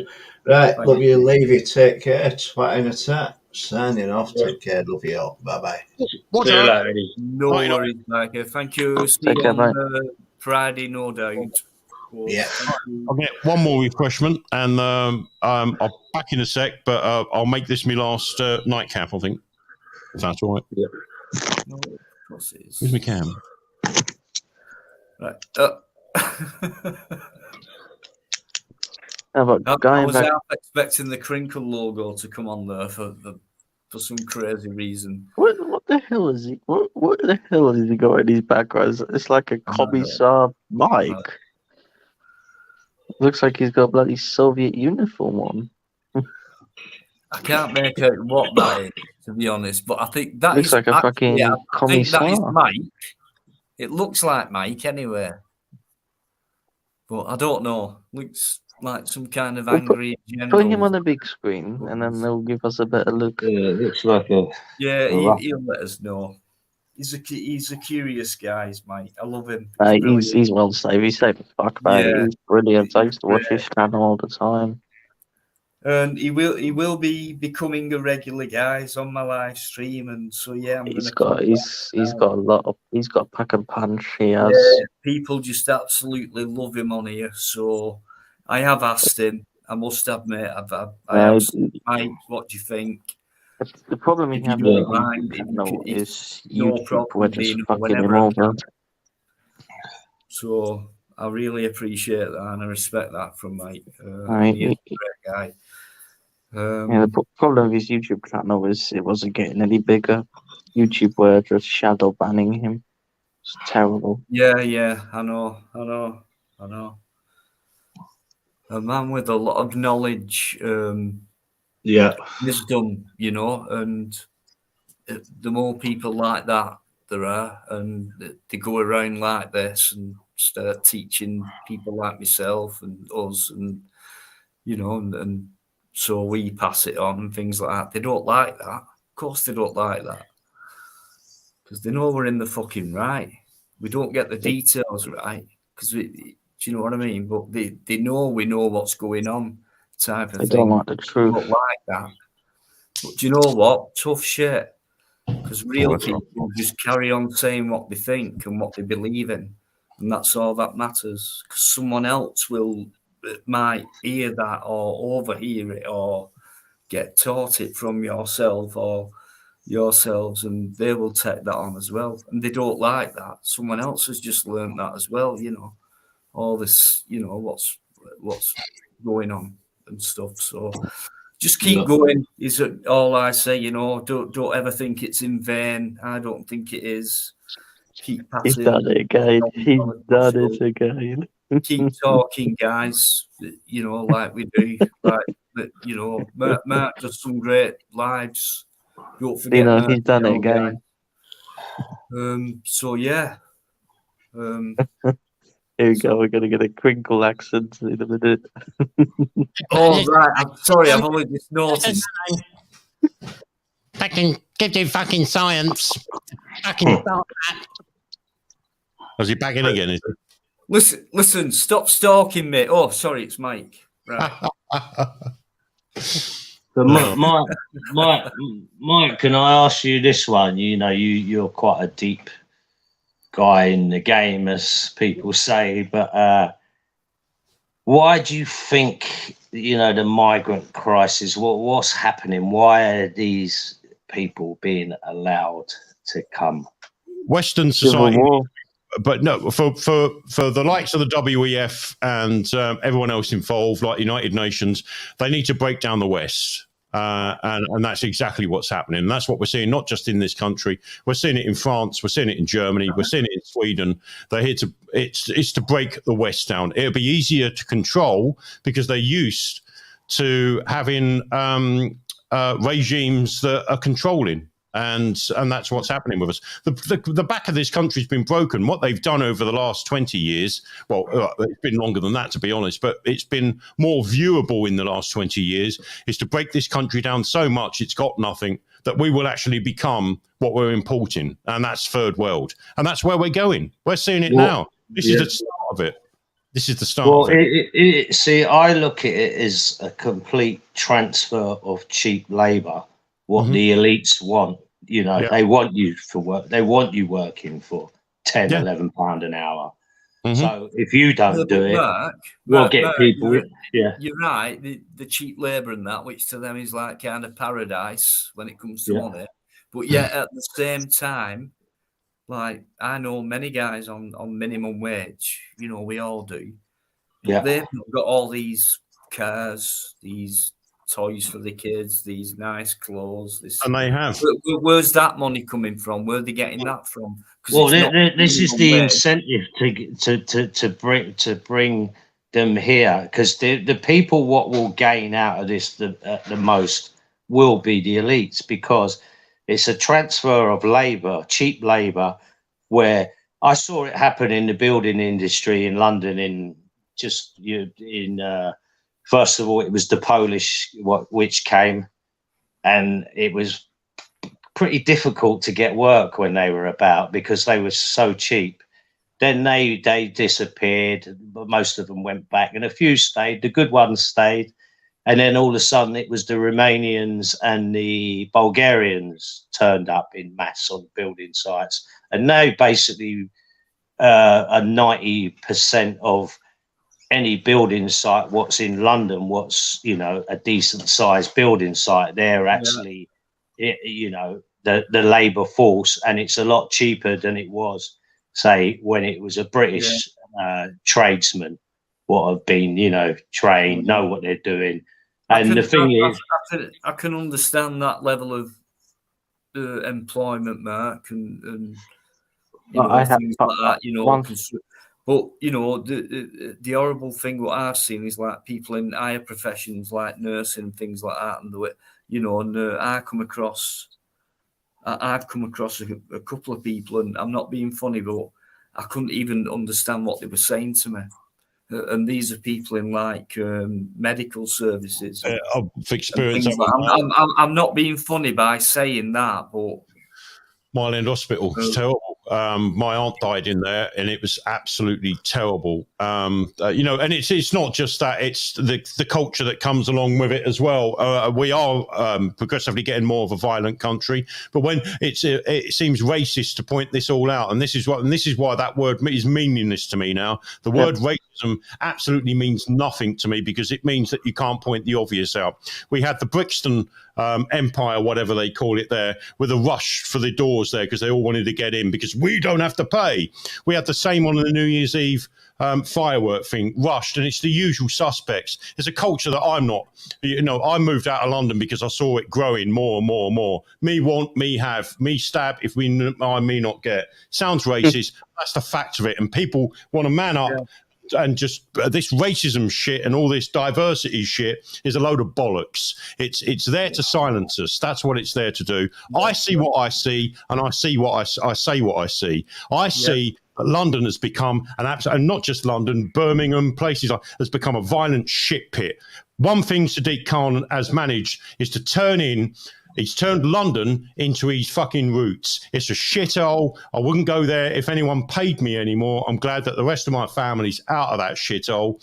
And it's an environment I don't want to be in. Unfortunately, that environment is spreading out more and more. Be that racist or not, that's the fact of it. We've become more violent. Knife crime is, even the Met Police are saying, it's up 300% in the last fucking year. It's disgusting. And they get away with it because no one's allowed to say anything. And that's the fact of it. Yeah. That's 100% true. And I can prove that in some of the things I went on in anti-lockdown. Well, they're now hitting the countryside, isn't they? They're now hitting the countryside. There's a two-tier policing.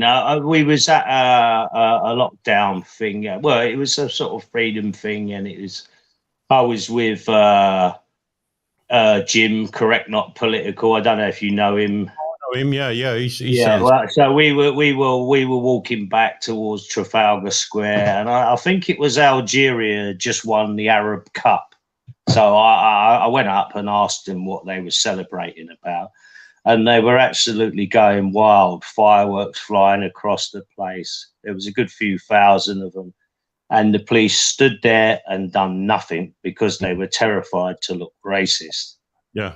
Yeah, and this has got to stop. This really has got to stop. Anyone that calls me, our friends, the one with the funny voice, that's his get out of jail card. He's, oh, you're racist, you are. No, I just fucking saying what I see. I lived in London. I was brought up in London. I was brought up on the Isle of Dogs in East London, and I've seen that community from the 70s through to the 90s utterly change into a community. What you do? Are you calling me white? Are you calling me white? I'm sorry, Dino. I know. I'm sorry. You can't be racist to a white man. That's not the rules. But the thing is, this is a cult. This is a tribal thing that seems to be going on in London at the moment, because most of the problems aren't happening between white people and persons of colour, whatever they're calling them now. It's growing in between their communities. You've got Africans against Jamaicans. You've got Indians against bloody Pakistanis. We're brewing a melting pot. Integration is a two-way thing. We can't integrate with people that don't want to integrate with us, and it's quite clear that we've got people here that do not want to integrate with us. They're here to do one thing: that's fucking take over. And that goes back in history. You look at the Crusades, before the Crusades, and things like that. There's a pattern goes on in history, and it carries on in a cycle. It goes on, it goes. Now they've infiltrated the whole West. The whole of Europe's been opened up by these fucking non-elected people in Europe, and it's now a free-for-all. What you're witnessing is the beginning of something that is going to get well out of control. And I think the majority of it won't be white on black or black on white. I think it's going to be tribal. It's going to be, you've got so many mixes of people accumulating in these areas that just don't get on, don't have the same ideologies, doesn't have the same values and stuff like that, but it's going to be forced from people, and the stronger people will win. It will come to a point that will be saturated. And what do you guys think about this? Because I've heard it now over the last 3, maybe 5 years now. Time flies, but it'll be a cashless society. All this crypto stuff's coming in and things like that. I know nothing about that whatsoever. I just know cash exists, and so does that. But I don't know how that's going to wipe cash out. I've got quite a strong opinion on that, actually, because I think they'll start off with, cash. Like if you go, I'm up in Chelsea quite a lot, and all this, basically nearly every coffee shop and every pub up there doesn't take cash anymore. I was actually going to do some videos on it, some wind-up ones where I went in and ordered an expensive drink and then said, "Well, my cash is no good in here," and then just walk out. But that's right. Yeah. But what's happening? What will happen, I think, is the cash will go, and at first it will be to save the planet and all that, like they're saying. It's how that saves the planet, I don't know. That's a load of bollocks for a start. But what they'll do is then start introducing the China point system, things like social credit. Hang on. Yeah, you they won't do it at first. They'll take, they softly drop these things in, and then it will be like, "I'm sorry, Mike, you've had too many beers, so you won't be able to go on holiday this year." Your health insurance. Exactly. Yeah. Well, they're already doing it with the credit rating now, isn't they? If your credit rating isn't up to scratch, you can't get a job in this industry or that industry. Well, the banks are also looking at spending what you're spending money on, because they've got now more than ever access to how you're spending your money, where it's going. You know, you might have a hobby that's expensive. You might like beer. You might like the takeaways every night. They're looking at that. They're looking at that information because what they want to do, and the utopia for them, is to share that information with insurance companies. So insurance companies go, oh well, yeah, can't insure him. He's a beast. You know, he's probably going to have more accidents than, and the same with health insurance. Yeah, well, they have 4 bottles of wine a bloody month in that family. You know, that's not good enough. And that's exactly how it is in China. This isn't a conspiracy theory. This is actually happening in China. If you jaywalk or you don't cross on a crossing when the light's green across the road, there are cameras there with face detection that then will dot points off your social credit score, which has effect not just on you, but people associated with you. So if you commit a minor crime, people that are associated with you, if they don't disassociate from you, that could be friends, family, associates at work, their scores go down as well. So it's like a tribal thing. So the minute you commit a misdemeanor or whatever and your score goes down, anyone associated with you, and if they keep associating with you, their scores go down. This is why they've got special companies in China now that if you're thinking of marrying someone, they'll go right into their backgrounds. They'll check their social credit scores. They'll look at their history, their spending. And then the bride or the groom are judging that person on their financial history.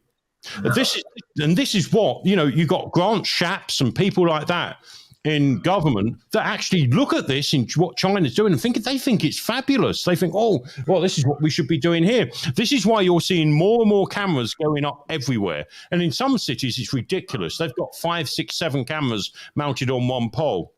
But I tell you what now, they've all been upgraded with high-definition cameras that are set there for one thing. They will one day, all these cameras will be facial recognition, and it'll be exactly what we're seeing in China. If you're hanging around somewhere, these pre-crime algorithms that they use in China now, it looks like, you know, you might be hanging around somewhere. Already, mate, they're already around London. In London, they've been upgrading their camera network now, haven't they? They used to have these white, ugly cameras. Massive. And now they've got these lovely black ones, haven't they? Mm-hmm. Yeah. And they're all 4K cameras, and they can zoom in from quite a distance away at 4K resolution, and they can pick a fucking dimple off your face. Yeah, I got caught by one doing a cheeky left. Do you know where most of your facial recognition cameras are installed? It's City of London at the moment, definitely. In the supermarkets. They're in the supermarkets. Yeah. Yeah, the Asda, all of them. Classic. Straight away, it's not even a small street. It's like that big. Well, the self-checkouts. Yeah. Smile, you're on CCTV. No, their face recognition. I've asked the managers, and they said, yeah. And I said, well, why? And he said, well, what it is people are buying a bread roll and not, getting a croissant and putting up a bread roll. And I went, who are you kidding on? You're kidding yourself on if you believe that. You know what I mean? Yeah. Charging 30 pence for a carrier bag. Do you remember when these prices for the carrier bags first started? They were 5p. And everything would, and everything would go back to, what was it? Paper bags and shit. Yeah. All the money would go to charity. I wonder how much of it's going to charity now. Biodegradable plastic. Yeah. 60 pence in Morrison's. Yeah. 85 up here, and that's up here in the northeast. They're 80. The big stronger bags. They're 85 pence now. That I don't know, but that's gone up recently because of the cost of living. But they're 85 pence. I'll put it back because I've done 2 of the plastic ones. So Waitrose charge us £1 for my bags. It's like one of those. Yeah, Waitrose sort of builder-looking bags in it that can carry sand. Because they have all these fancier bags made out of Hessian and you know, bag for life and things like that. You know what I mean? So, and it's 20p just for a normal plastic bag. in Tesco anyway. No face recognition in Tesco apart from the usual CCTV outside and when you're in. But what they do have is the club card, isn't it? So every time you go, Loyalty card. and it collects all that, everything my you bought, what time you haven't got bought one. it, how What's that? regularly you buy it. What's that big card? Nectar card? Is it Nectar card? You know, Nectar. That's a Saint. I think that's Sainsbury's. That could be Sainsbury's. There's a Sainsbury's, yeah. Is it? And what a load of bollocks, you know, and people go, oh, look, I've got so many points here. But they're fucking analysing everything you're doing using these cards. These cards. With Tesco, Mike, it's crazy. So you get for every pound you spend, you get 1 pence. So 500 quid is what, a fiver? Wank. I'd rather fucking hell. Why don't you just drop the prices for everyone? You know, it's look, club card, right? You know, Nectar card is probably one of the most obvious names they could call it, which is a piss take. Nectar, it's lovely, innit? Get them in, pull them in. Club card, right? Now in Tesco's, I have noticed they've got bigger price signs up, saying if you have a club card, this is the price. If you don't have a club card, this is the price. Why? And it's fucking disgusting. Why don't they just? And I have this. I've stopped going to Tesco's because of this. Even the Tesco's Express, because I had an argument with one of the cashiers. I said, instead of having these big signs patronising us all to getting into a club card so that you can see what we're doing, why don't Tesco's just drop their prices on certain items now and again to help everyone? They used to do that, Mike. Yeah, they did. Stopped doing that. Yeah. I've not signed up for any of them things, but I actually found someone's Tesco, you know, the small little cards. Mm-hmm. And I do get the deals, but it's someone else's. So thanks whoever lost it. And the other thing is, the only bag I've ever had for life was the ex-wife, and I got rid of her 7 years ago. Yeah,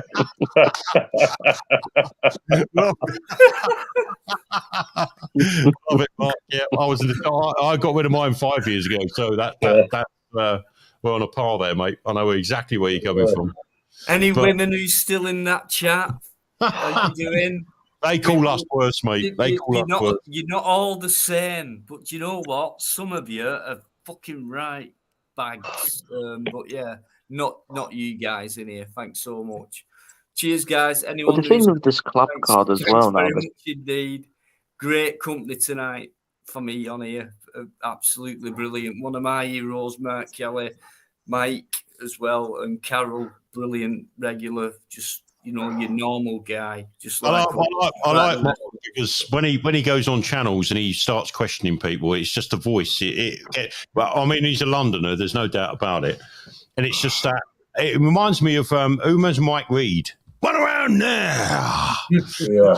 I hear Mark questioning people, and he's like, "Well, what do you really think about that?" Actually, talking about questions, I wanted to ask this question. It's like what's been on my mind for a while. I think I put it in the chat, but it didn't get recognised. Is, you know, the so-called pandemic. Now, what if a real pandemic happened, which was, let's just say, I'm going to be really exaggerating here, but let's just say at something like a 35% death rate, we wouldn't believe it because of the boy what cried wolf by the mainstream media. Exactly. Yeah. Mm-hmm. We could all come unstuck if something like that did happen because of the last one where it was just. I mean, when you actually look back on it and you start thinking of what they were doing, do you remember this? And I've got a lot of stick about this, but there used to be the news item at the end would be, and today's figures are to another 50,000 got their second jab and another 100,000 got their first. So that means the country's 82% first jabbed and 65%. Do you remember all that? Yeah. Now, because most of my friends, and they're not into stuff that we're into, most of the young ones all refused it. And most of my friends refused it. The older guys didn't, sort of in their 50s and over. They were all up for it. But all the younger guys refused it. And living in London, I would speak to quite a lot of people. I just deliberately strike up conversations with all sorts of people. And I realised the black community completely snubbed it. They weren't, apart from the very old, they completely snubbed it. And I just didn't believe them figures. And to this day, I don't believe When them. you get your figures, you get the Daily Mail, aren't you? It's the fucking Daily Mail you get, mate. You're not getting the medical association. So what I'm trying to say is, if there was something what really was real dangerous, like I said, about a 35%, if you got it, would kill you stone dead, we wouldn't believe it because of the mainstream media telling lies. I've got fucking ologies. I've got ologies, I have. Well, you know, I mean, look, the thing is, Mark, you know, I mean, I remember, right, if we go right back to the beginning of COVID, right, do you remember the news reports to say the first 2 or 3 weeks, right, what we were watching before it hit, I think it hit Italy worse, was the first place it hit before it hit the UK and got bad. That's right, yeah. What we were seeing on mainstream media, whether that be BBC News, Sky News, Channel 4, Channel 5, whatever, all the news outlets, the 24/7 fucking news, rolling news. Into the red zone. Yeah, we were seeing people in China on the streets, foaming at the mouth, collapsing in the streets, collapsing in hospital reception centres and things like that. And when you looked at it, I mean, I even went, oh, fucking hell, this looks really bad. You know, there were people on trolleys and they were convulsing and stuff like that. That disappeared after about 3 weeks when the infection rates started going up here in the UK. And I thought, this is one big fucking psyop here. This is one big psychological operation. What they've done, they've managed to frighten the shit out of this population. Because I kept questioning on Twitter to Sky News, but I said, well, where's the people here foaming at the mouth? Where's the people in Italy where the infection rate was so bad out there? Where are the pictures of them foaming at the mouth and convulsing in the streets and on hospital trolleys? All that went away.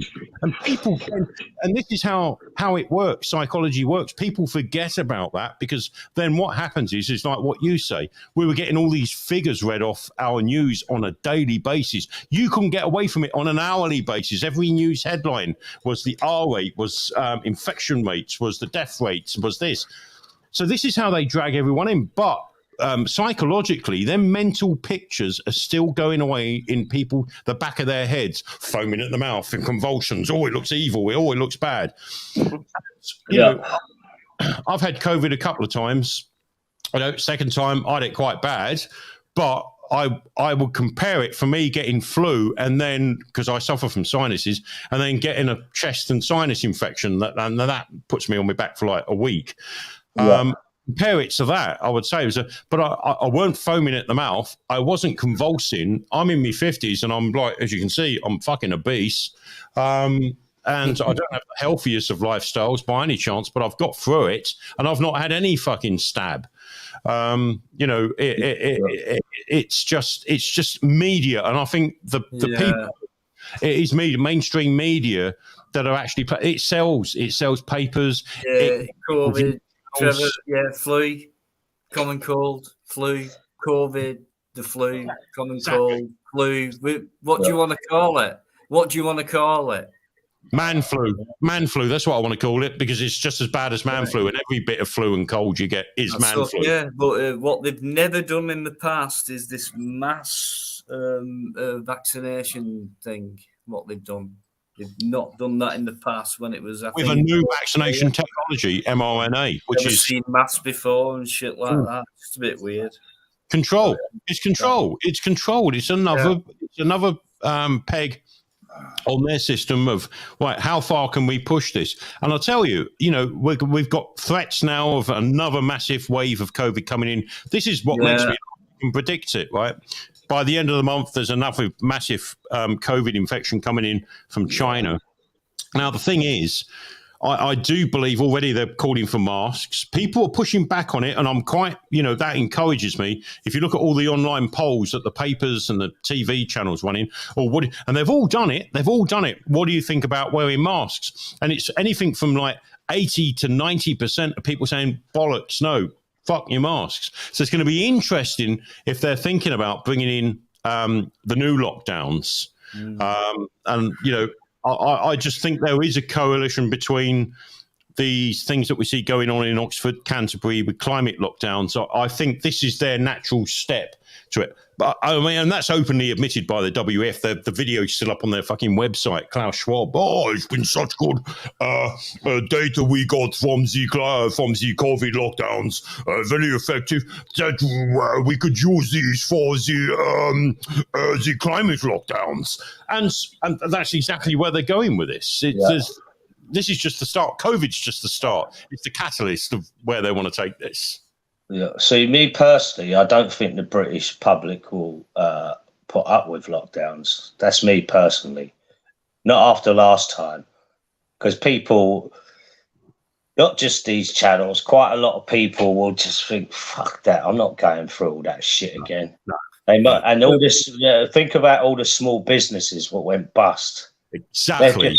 Are they going to just follow orders again? I mean, let's face it, never, ever in the government's history have they given free money away, and they've done it now for the last couple of years.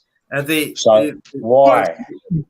Will they be giving the same orders out, Mark? Will they not be more strengthened orders? Will they? Dino, if you actually remember, you said the word orders there. If you actually remember, when Boris Johnson, hang on the phone to me. You broke up a bit there, Mark. Sorry, guys, I'm going to shoot off. I've got to go sleep. Yeah, give us a sec. All the best, yeah. No worries, Mark. Take your time just for a sec, because Carol's saying goodbye to everyone, guys. So thanks, Mark. But Carol, thanks very much, mate. Really appreciate coming on. Hopefully you don't have to delete this one so I can catch up. No, I don't think so. Not tonight, mate. It's, fantastic stuff. So brilliant, mate. All the best, guys. Take care. I'm no doubt I'll see you on Friday, mate. I hope so anyway. Yeah, we'll do. You're not too tired buddy. from all that slavery. Mickey Mouse, I wasn't on Police Abusing last night, but I did see what happened after here. And it was exactly a mirror image of what was happening here. So yeah, I did see it. I know what you're referring to as well. What was that, Mike? Sorry, I just missed that last bit. Mickey Mouse said, Mike, was you on Police Abusing Powers last night? Oh, right. What we said earlier. I think I know where you're going with that, and I did see it, yeah. Okay. There you go. Sorry, someone rang. Sorry, Dino. What my point was is, if you remember when Boris Johnson first announced, you said orders. Well, he actually never ordered anyone. He actually asked you to stay home. Do you remember that? He never said you need to eat. Yeah. Yeah, that was the original thing, was I'm asking you to stay home. But then Matt Hancock come in. Yeah, I remember one of the speeches he made in Parliament, which was absolutely disgraceful. Absolutely. Because, the speech he made is, if you go on holiday and you fill out these documents wrong, you're liable for 10 years in prison. 10 years. Now, I went on holiday while it was on. I went to Gibraltar, and I was with my two kids, and I filled all three forms out deliberately wrong. And the reason being is because the hotel I booked was it was called the something of Gibraltar, but it was about 300 meters into Spanish territory, which would have meant I would have had to come back and self-isolate for 14 days over 300 meters. So I filled the forms in and said that I was staying in Gibraltar. So under Max Hancock's instructions, I would have been liable for 30 years, or my kids might have got 10 years each. fuck's sake. It's crazy, isn't it? I mean, Yeah. that was my first overseas post in Gibraltar. We used to drink up the right at the top of Main Street, which is right at the top of their high street, and it was a hotel called the Queen's Hotel. Yeah. And I think it's still there to this day. But that used to be my regular hall. Because what we used to do, because it was on, if you started at the top on a pub crawl, it all went downhill. So if you started at the Queen's Hotel, you'd fill up there. It was like 40 pence for, well, it was less than that. It was about 25 pence for a pack of B&H. So guess the year I was out there. And then we'd do a pub crawl all the way down Main Street and then end up down at the naval docks with all the bloody matlows and that, you know. Yeah, you've been there recently.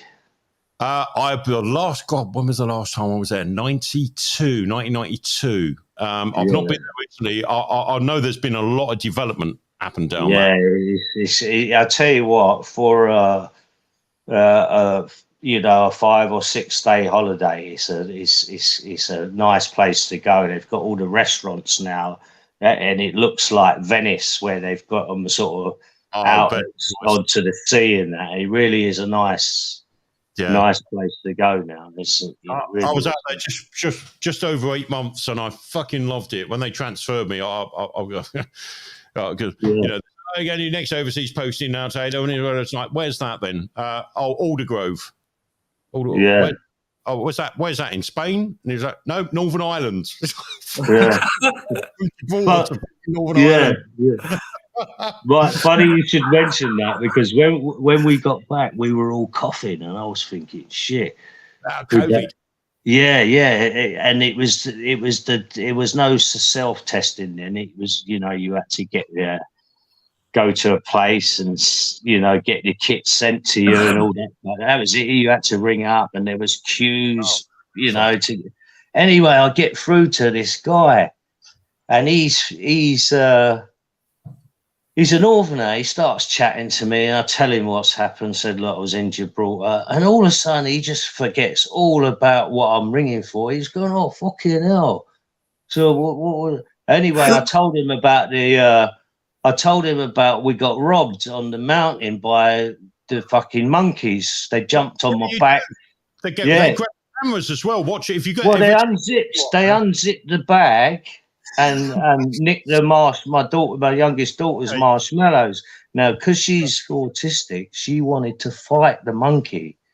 She was going, "Get me my marshmallows back," and I was grabbing her and said, "Don't be silly, the monkey will rip you to pieces."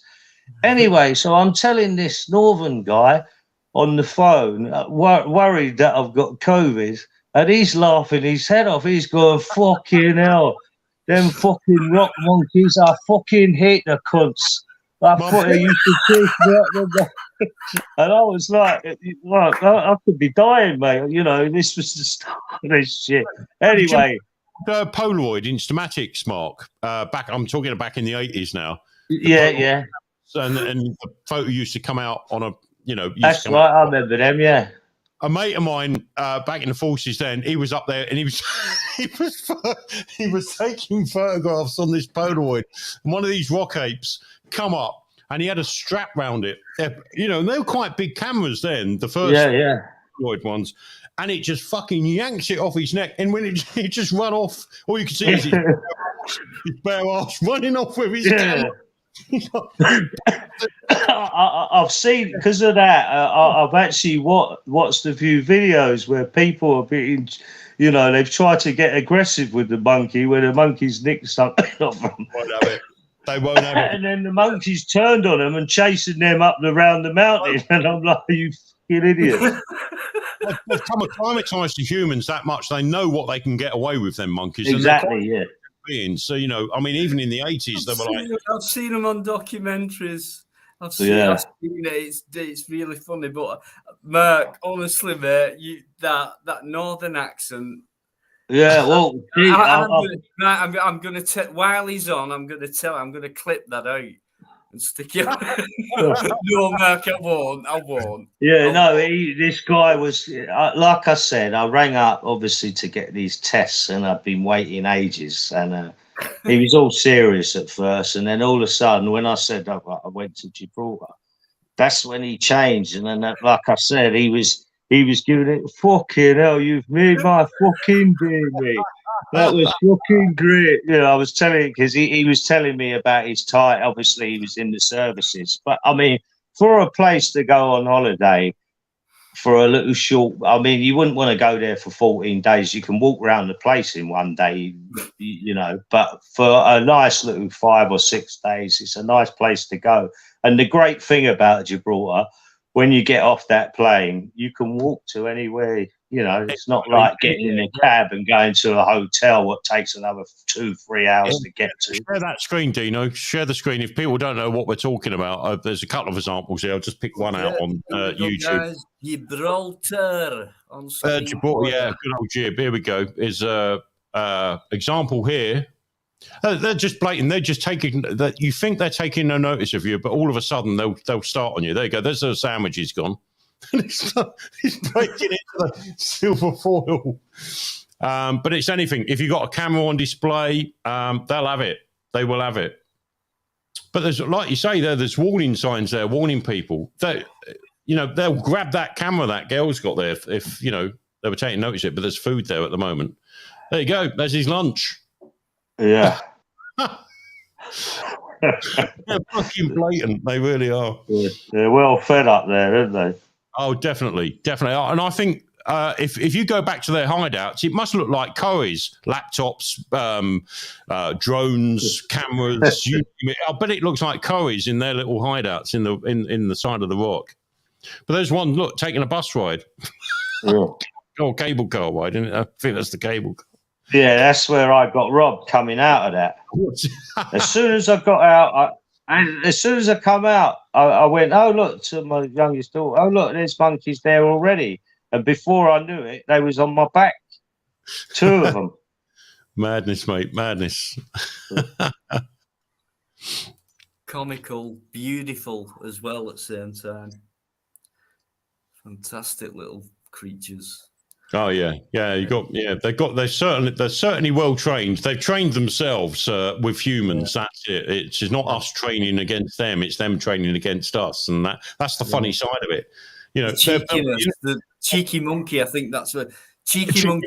Yeah. You're sitting on a wall, taking no notice, and they'll see something that attracted to them, like with my mate with his Polaroid camera, and they see him pointing at things and.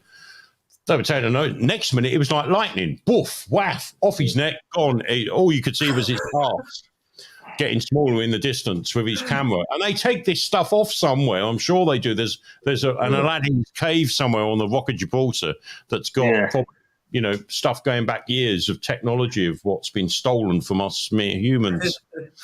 Probably a Spanish bloke trains them up and he gives them food for it. That wouldn't surprise me.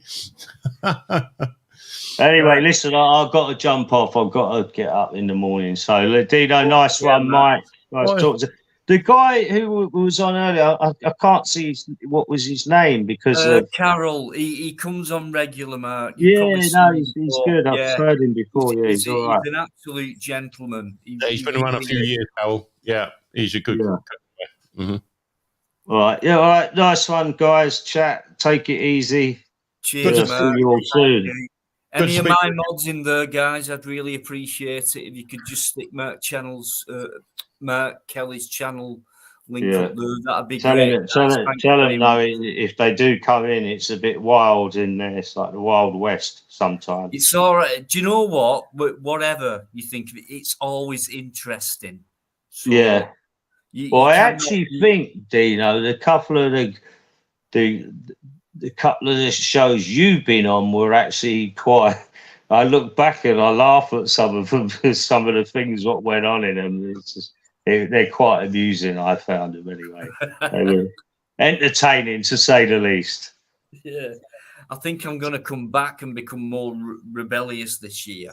And be why not? Try and get more viewers and shit like that. Yeah. Right. Yeah. Get some merch. Get Dino's merch. Yeah. hey, fucking bring it on. Where's your likes? And give me some money. Give me 100 likes. Yeah. Right, I'll see you later, guys. No worries, Mark. Thanks so much, mate. Lots of love. Thank you. Nighty night, Take mate. it easy, guys. See you, Mark. You Last time I see Mark again. Great guy. What a Must guy. be over a year since I spoke to Mark, because he used to come on my channel and it'd be, I just want to ask you, Mark, I just want to ask you this quick question. And he always used to remind me of Mark Reed in a way. I don't know if he changed his mind, but it was a bit more bassy. He's the mellowest, I would say, the mellowest guy I've heard to host the live, because like Mark doesn't say a lot like I do. He just kind of sits back and he thinks, right, you guys get on with it, but I'll tell you what, I'll fucking butt in when needs to be, you know. So he does the business, as a host, but he lets his lives flow, and he'll let them go offhand. He'll let them go off the controversy. Do you know what? Fucking why not? And good on him. And he always keeps control of it. And at the end of the day, he's a nice guy. And he's so mellow. Yeah, chilled out. Well, yeah. That's good. He's been around for a long time for me as Mark. And I've always had respect for him, and vice versa, I think. And in fact, I know. So thanks so much, Mark Kelly. Sound. Cheers, guys. Right, I will go till 1:30. And don't fucking like me, because I'm in the fucking scientist, I am. You don't like me, don't you? Listen, this guy Crinkle, right? He's been annoying me for.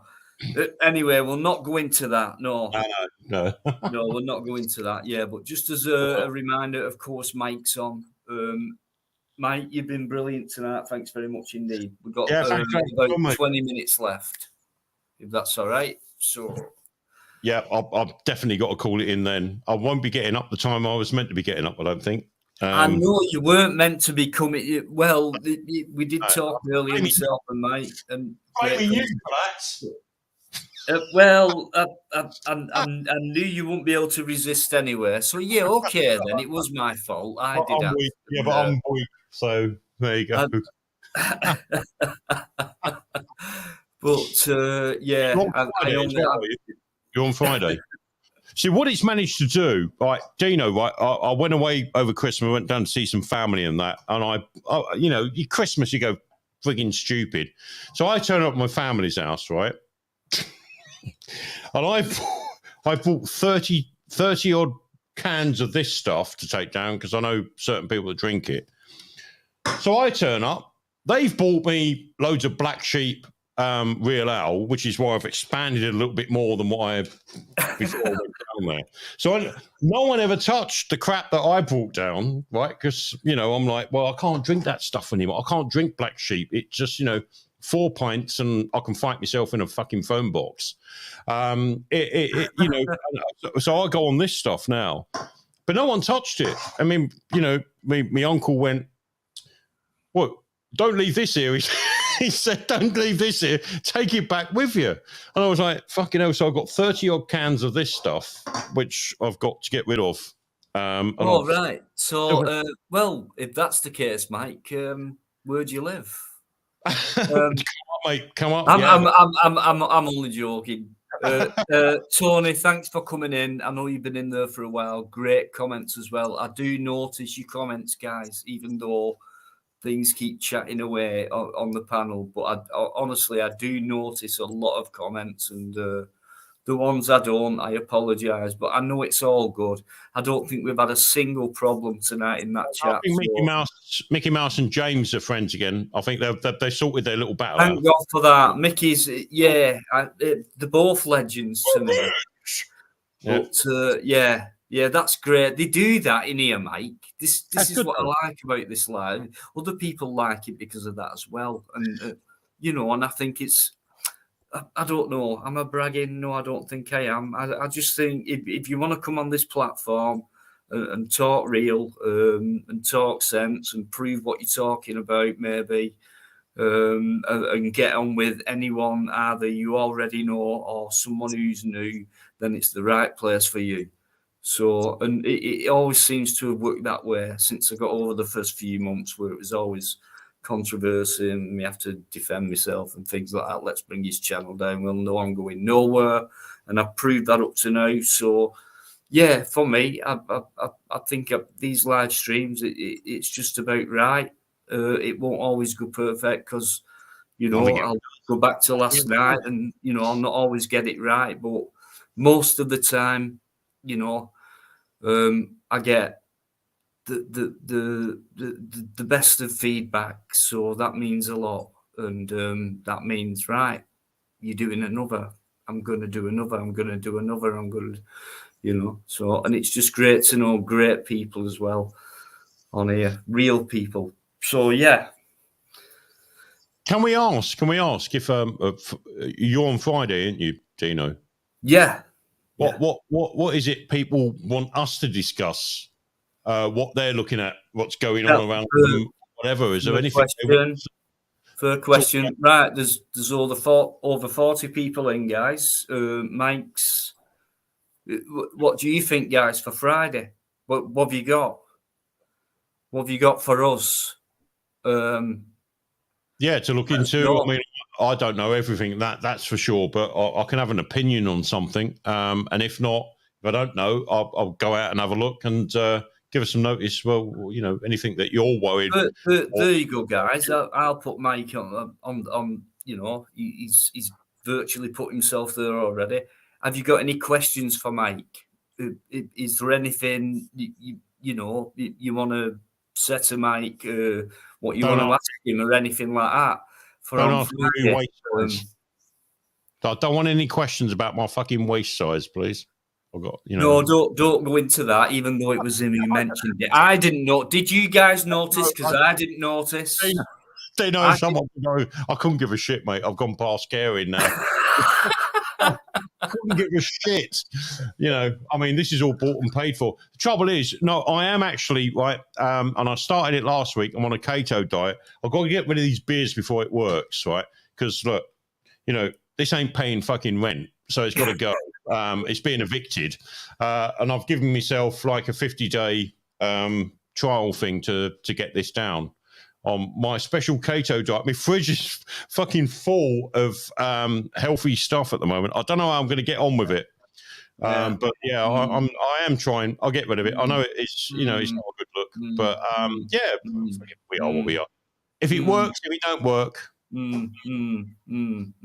that's all I can say, mate. You're not convinced of that, aren't you? I know I actually am. On Friday, I will share you my new keto cooking book that I haven't wrote it. I've got it off Amazon. And you can have a tour of my fridge. I'll get the wireless camera out and you can have a tour of my fridge of what's in it. Right, and there won't be so many beers left because I've got to get rid of them. Before I do this seriously, they got to go. The beer will be just Friday and Saturday nights. That's it. And I've said, right, 4 at the most, 4 tins. That's it. You've got to discipline yourself. It's all the state of mind and all that stuff. Yeah, seriously, it will be 4. And if I come on a stream, I will put all 4 beers there and, and I won't take any more or any less from that. So I'm going to discipline myself for 2023. And it ain't, I'm not expecting miracles here. I'm not going to look like fucking a Baywatch fucking lifeguard after 3 months. I know that. But yeah, it's you never know, didn't you? Well, do you know what, mate? We wish you all the best on that. Dino, in 3 months' time, I could be sitting here topless, right? Quite proud with a 6-pack. Yeah, and do you know what? You'd be allowed to do so, Mike. Absolutely, mate. It could all go my way, but I don't think so. Yeah. But anyway, no, I'm enjoying. It doesn't. Do you know what? Does it really matter? Well, it might do in a little bit. I think it does because at the end of the day, as long as it doesn't affect your mind, Mike, that's all we're bothered about, right? Well, that went a long time ago, but keep that though. Don't grow a big belly on your mind. I don't mean. Did I say big belly? Did I say that? I didn't mean big belly. Yeah. No, that's got to go, mate. It ain't paying rent. It's got to fucking go. That's it. That's the conclusion I've come to this year. You'll do it, mate. You'll do it. Yeah. Well, we'll see in 3 months, right? So I've given myself 3 months and I've got to lose at least £6. Yeah, that's in old English money. Whatever that is in stone, I don't know. And if you want to donate to Mike to help him through this, it's up to you. You can go through my PayPal, and that's fine. Don't worry, I will send him the money. If anyone can donate a liver, that will be great. Thank you very much. That's all I'm asking. I'm not asking for cash, just a liver, if that's okay. Thank you very much. And while you're at it, Ukraine, who else is there? No, I'm only joking. I'm only joking. Russia and Ukraine news. It looks like World War III in 2020. Chris John Wright. Yeah. Well, look. You know, the way I see it at the moment, there's no encouragement of any peace talks going on from the so-called Western side, and that's what scares me, because that will get the Russians back up more. They'll be pushed into a corner. Things could get very heated. World War III, I don't think it'll be 2023, because I think Russia are in this for the long term. I think by 2025, possibly. But this year, all we're going to be seeing is lots of money being sent to Ukraine. This year, 2023, Ukraine will have, despite their industry down and everything else at the moment, but the money going into that country will top our GDP. I can guarantee you that. There you go, Chris. Food for thought there, mate. Just check on that, because I've not long to go on this one, but, you know, food for thought there for you. And, you know, when people said World War III, so we're comparing it to what? World War One, World War Two? Oh, no, we're in World War III now, but it's being fought differently. Exactly. So what do these people have in their minds when they say World War? You know, it's not going to be like that anymore on the grid. Well, it will be in small compartments. God, it's just not like that anymore.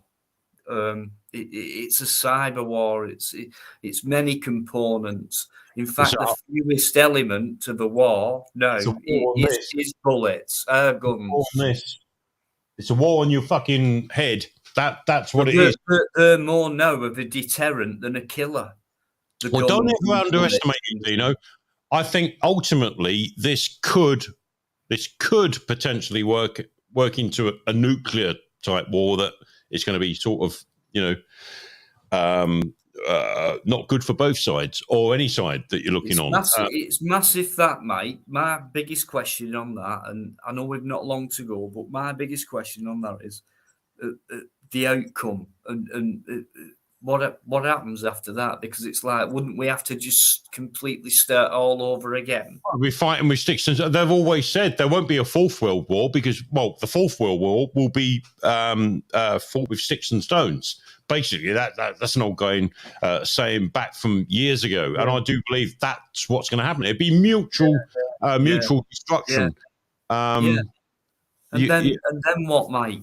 That's what I'm saying. I know, you know, and then what, you know? So it's like, if I look at this with my WEF head on, Dino, I think it would be the ultimate reset. That's, you know, we go back to being caveman, and where I, Klaus, because I have my own nuclear bomb shelter, will be able to do the reset and program people into the new fifth industrial revolution. The fourth industrial revolution we're looking at now may never happen. It might go straight to fifth industrial revolution. There you go. That's deep. I mean, I get mine straight away. But yeah, there you go. The fifth industrial revolution. What about that? You're not telling me they don't have a plan B, C, D, E, F, and all that. W, E, F, and all that.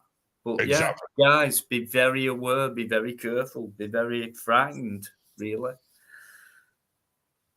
of these monsters. You know. Right. So. So topics that we got for Friday is a bit about Russia, Ukraine, what we think about that. Okay. Use beer in healthy stews instead of water. Do you know what, Mickey Mouse? I've used Guinness in stews before, and that's turned out very well. Guinness with brown sauce, but it's got to be chopped sauce, not Daddy's or HP. It's got to be chopped sauce. Oh no, I'm giving cooking tips out now on Dino's channel. Fuck sake. So it's something you call them cooking tips. Brown sauce and what? No, seriously, no, Dino, you got to try it, right? If you're making like a beef stew with vegetables and stuff like that, Guinness in your gravy mix that goes into the stew, at least one can of Guinness in there, and then get some brown sauce. Yeah. No, seriously, get some brown sauce. And I found, and I was given this as a tip years ago. Don't use HP; it's too fruity. Don't use chop sauce. And I think chop sauce originally come from Ireland, and squeeze like 2 big squeezes of that into it, mix it, cook it. I'll tell you what, it is absolutely good. And that's Dino, mark my words, you try it. If it's a disaster, you can ban me from your channel. But I can't knock it until I've tried it. I've always said that. Seriously, so I'm not knocking it, even though I'll send you an Irish recipe. It's an Irish recipe. I'll send it to you, mate. And I'll tell you what, it's one of the best stews I've tasted in my life. Well, if it's Irish, there's no way I can resist. So have you had codgel as well? Sausage stew, the Irish cod. I think they call it codgel or something like that. I wish Eamon was on now. He'd be well in there right in that chat right now. You won't be able to shut him up right now, Mike. A bit of fucking soda bread as well. It's fucking great, mate. No, that wasn't Irish. That was. Sorry, that was. Oh, but Jesus. Bit of soda bread. Fucking in there as well. Yeah. Sorry. Yeah. Well, as long, don't forget I'm vegan. So as long as we can have a vegan version of it, I don't mind. We can do a fish version. I'm sure it wouldn't work out the same, but like vegan fish, no. Oh, so there's no meat at all. No meat, no animals whatsoever. Oh, fucking hell. Please, no, Dino. Right, well, I'm going to have to revise. I know, mate. I know. What is your equivalent of beef? Because I know, the vegans have equivalent. There isn't one, to be honest. It's mainly plant protein. To be honest, it's boring stuff. The most exciting stuff I eat is like vegetables, I would say. Fuck me. I mean, I look at it this way. I mean, if God or whoever designed us wanted to eat that stuff, we'd have fucking beaks. Not mouths, wouldn't we? We'd have fucking beaks on. You've got to have your meat content. No, Mike. No. Right, we're not going it. Every single guest I've had, it's been an argument with veganism, right? On Friday night, watch out. Mike Bastian and Dino bang it out about veganism, right? Do not miss it. Massive controversy, along with other things, guys. And on the night, I know Mike won't mind. You can ask him as many questions as you want, as long as we can fit it all in. And we all know we can talk on here, so. But please feel free, and I will definitely really look forward to this Friday, for sure. And there'll be no one on there who's going to spoil it either. What time are you coming on, Dino, on Friday? What time do you... It's usually about 8:30, 8:45-ish, round about that area. Okay, yeah, fair enough. But yeah, all right. That'll be great. Honestly, guys. Mike, honestly, tonight, super. Thanks for coming on. Cheers, Dino. Thanks to all those in the chat as well. Been brilliant in there, looking at the little... tips going off and some of the suggestions and conversations. Yeah. It's brilliant. Yeah, I love it. Thank you very much. Yeah, thanks for being involved with Mike, guys. You guys in the chat, it's been brilliant, food for thought, etc. So I hope you've taken it all in. There'll be more to come. So watch out this Friday. Okay. Cheers. I've got to shoot, mate. I'll see you on Friday. No worries, mate. Thanks very much again. Cheers. Bye. Cheers all. Good night. Take care. Right. I'm going to end it there, guys. I couldn't end it any better than that. While Mike's gone. So just going back a little bit. Thanks. Just simply thanks to all you guys who've come in. You've been brilliant. Mickey Mouse has been in there a lot tonight. Got involved and all that. Love it. Cheers, Mickey, you and James. I hope you sorted it out. Pretty sure you will. Thanks to Ant, Tony Whitworth, Neil Robinson, Trevor Random. Gosh.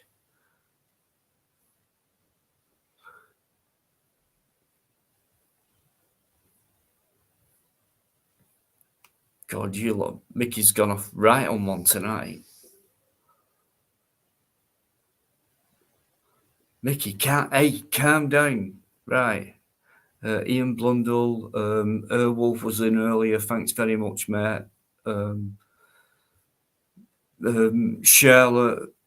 Shirley, you know, fantastic. And the one and only Yvonne Driver, my number one mod. Gosh, right. I think that's about everyone. Have I forgot someone? Yeah, loads of people, but there's someone. Who is it now? What's his name? That's it, Biker. That's his name. Yeah, and Bikereddie as well. So cheers, mate. No, thanks for everything, mate. Appreciate it. Best co-host on YouTube, on one of the best lives on YouTube, guys. Also, Mark Kelly. Don't forget Mark. Thanks, Mark. I nearly did, but I've not now. So thanks for coming on, Mark. See you on Friday. I hope so. And Mike, superb legend. Okay, guys. So on Friday night, please come back in. Let's enjoy it again. And please take care until then. Thank you.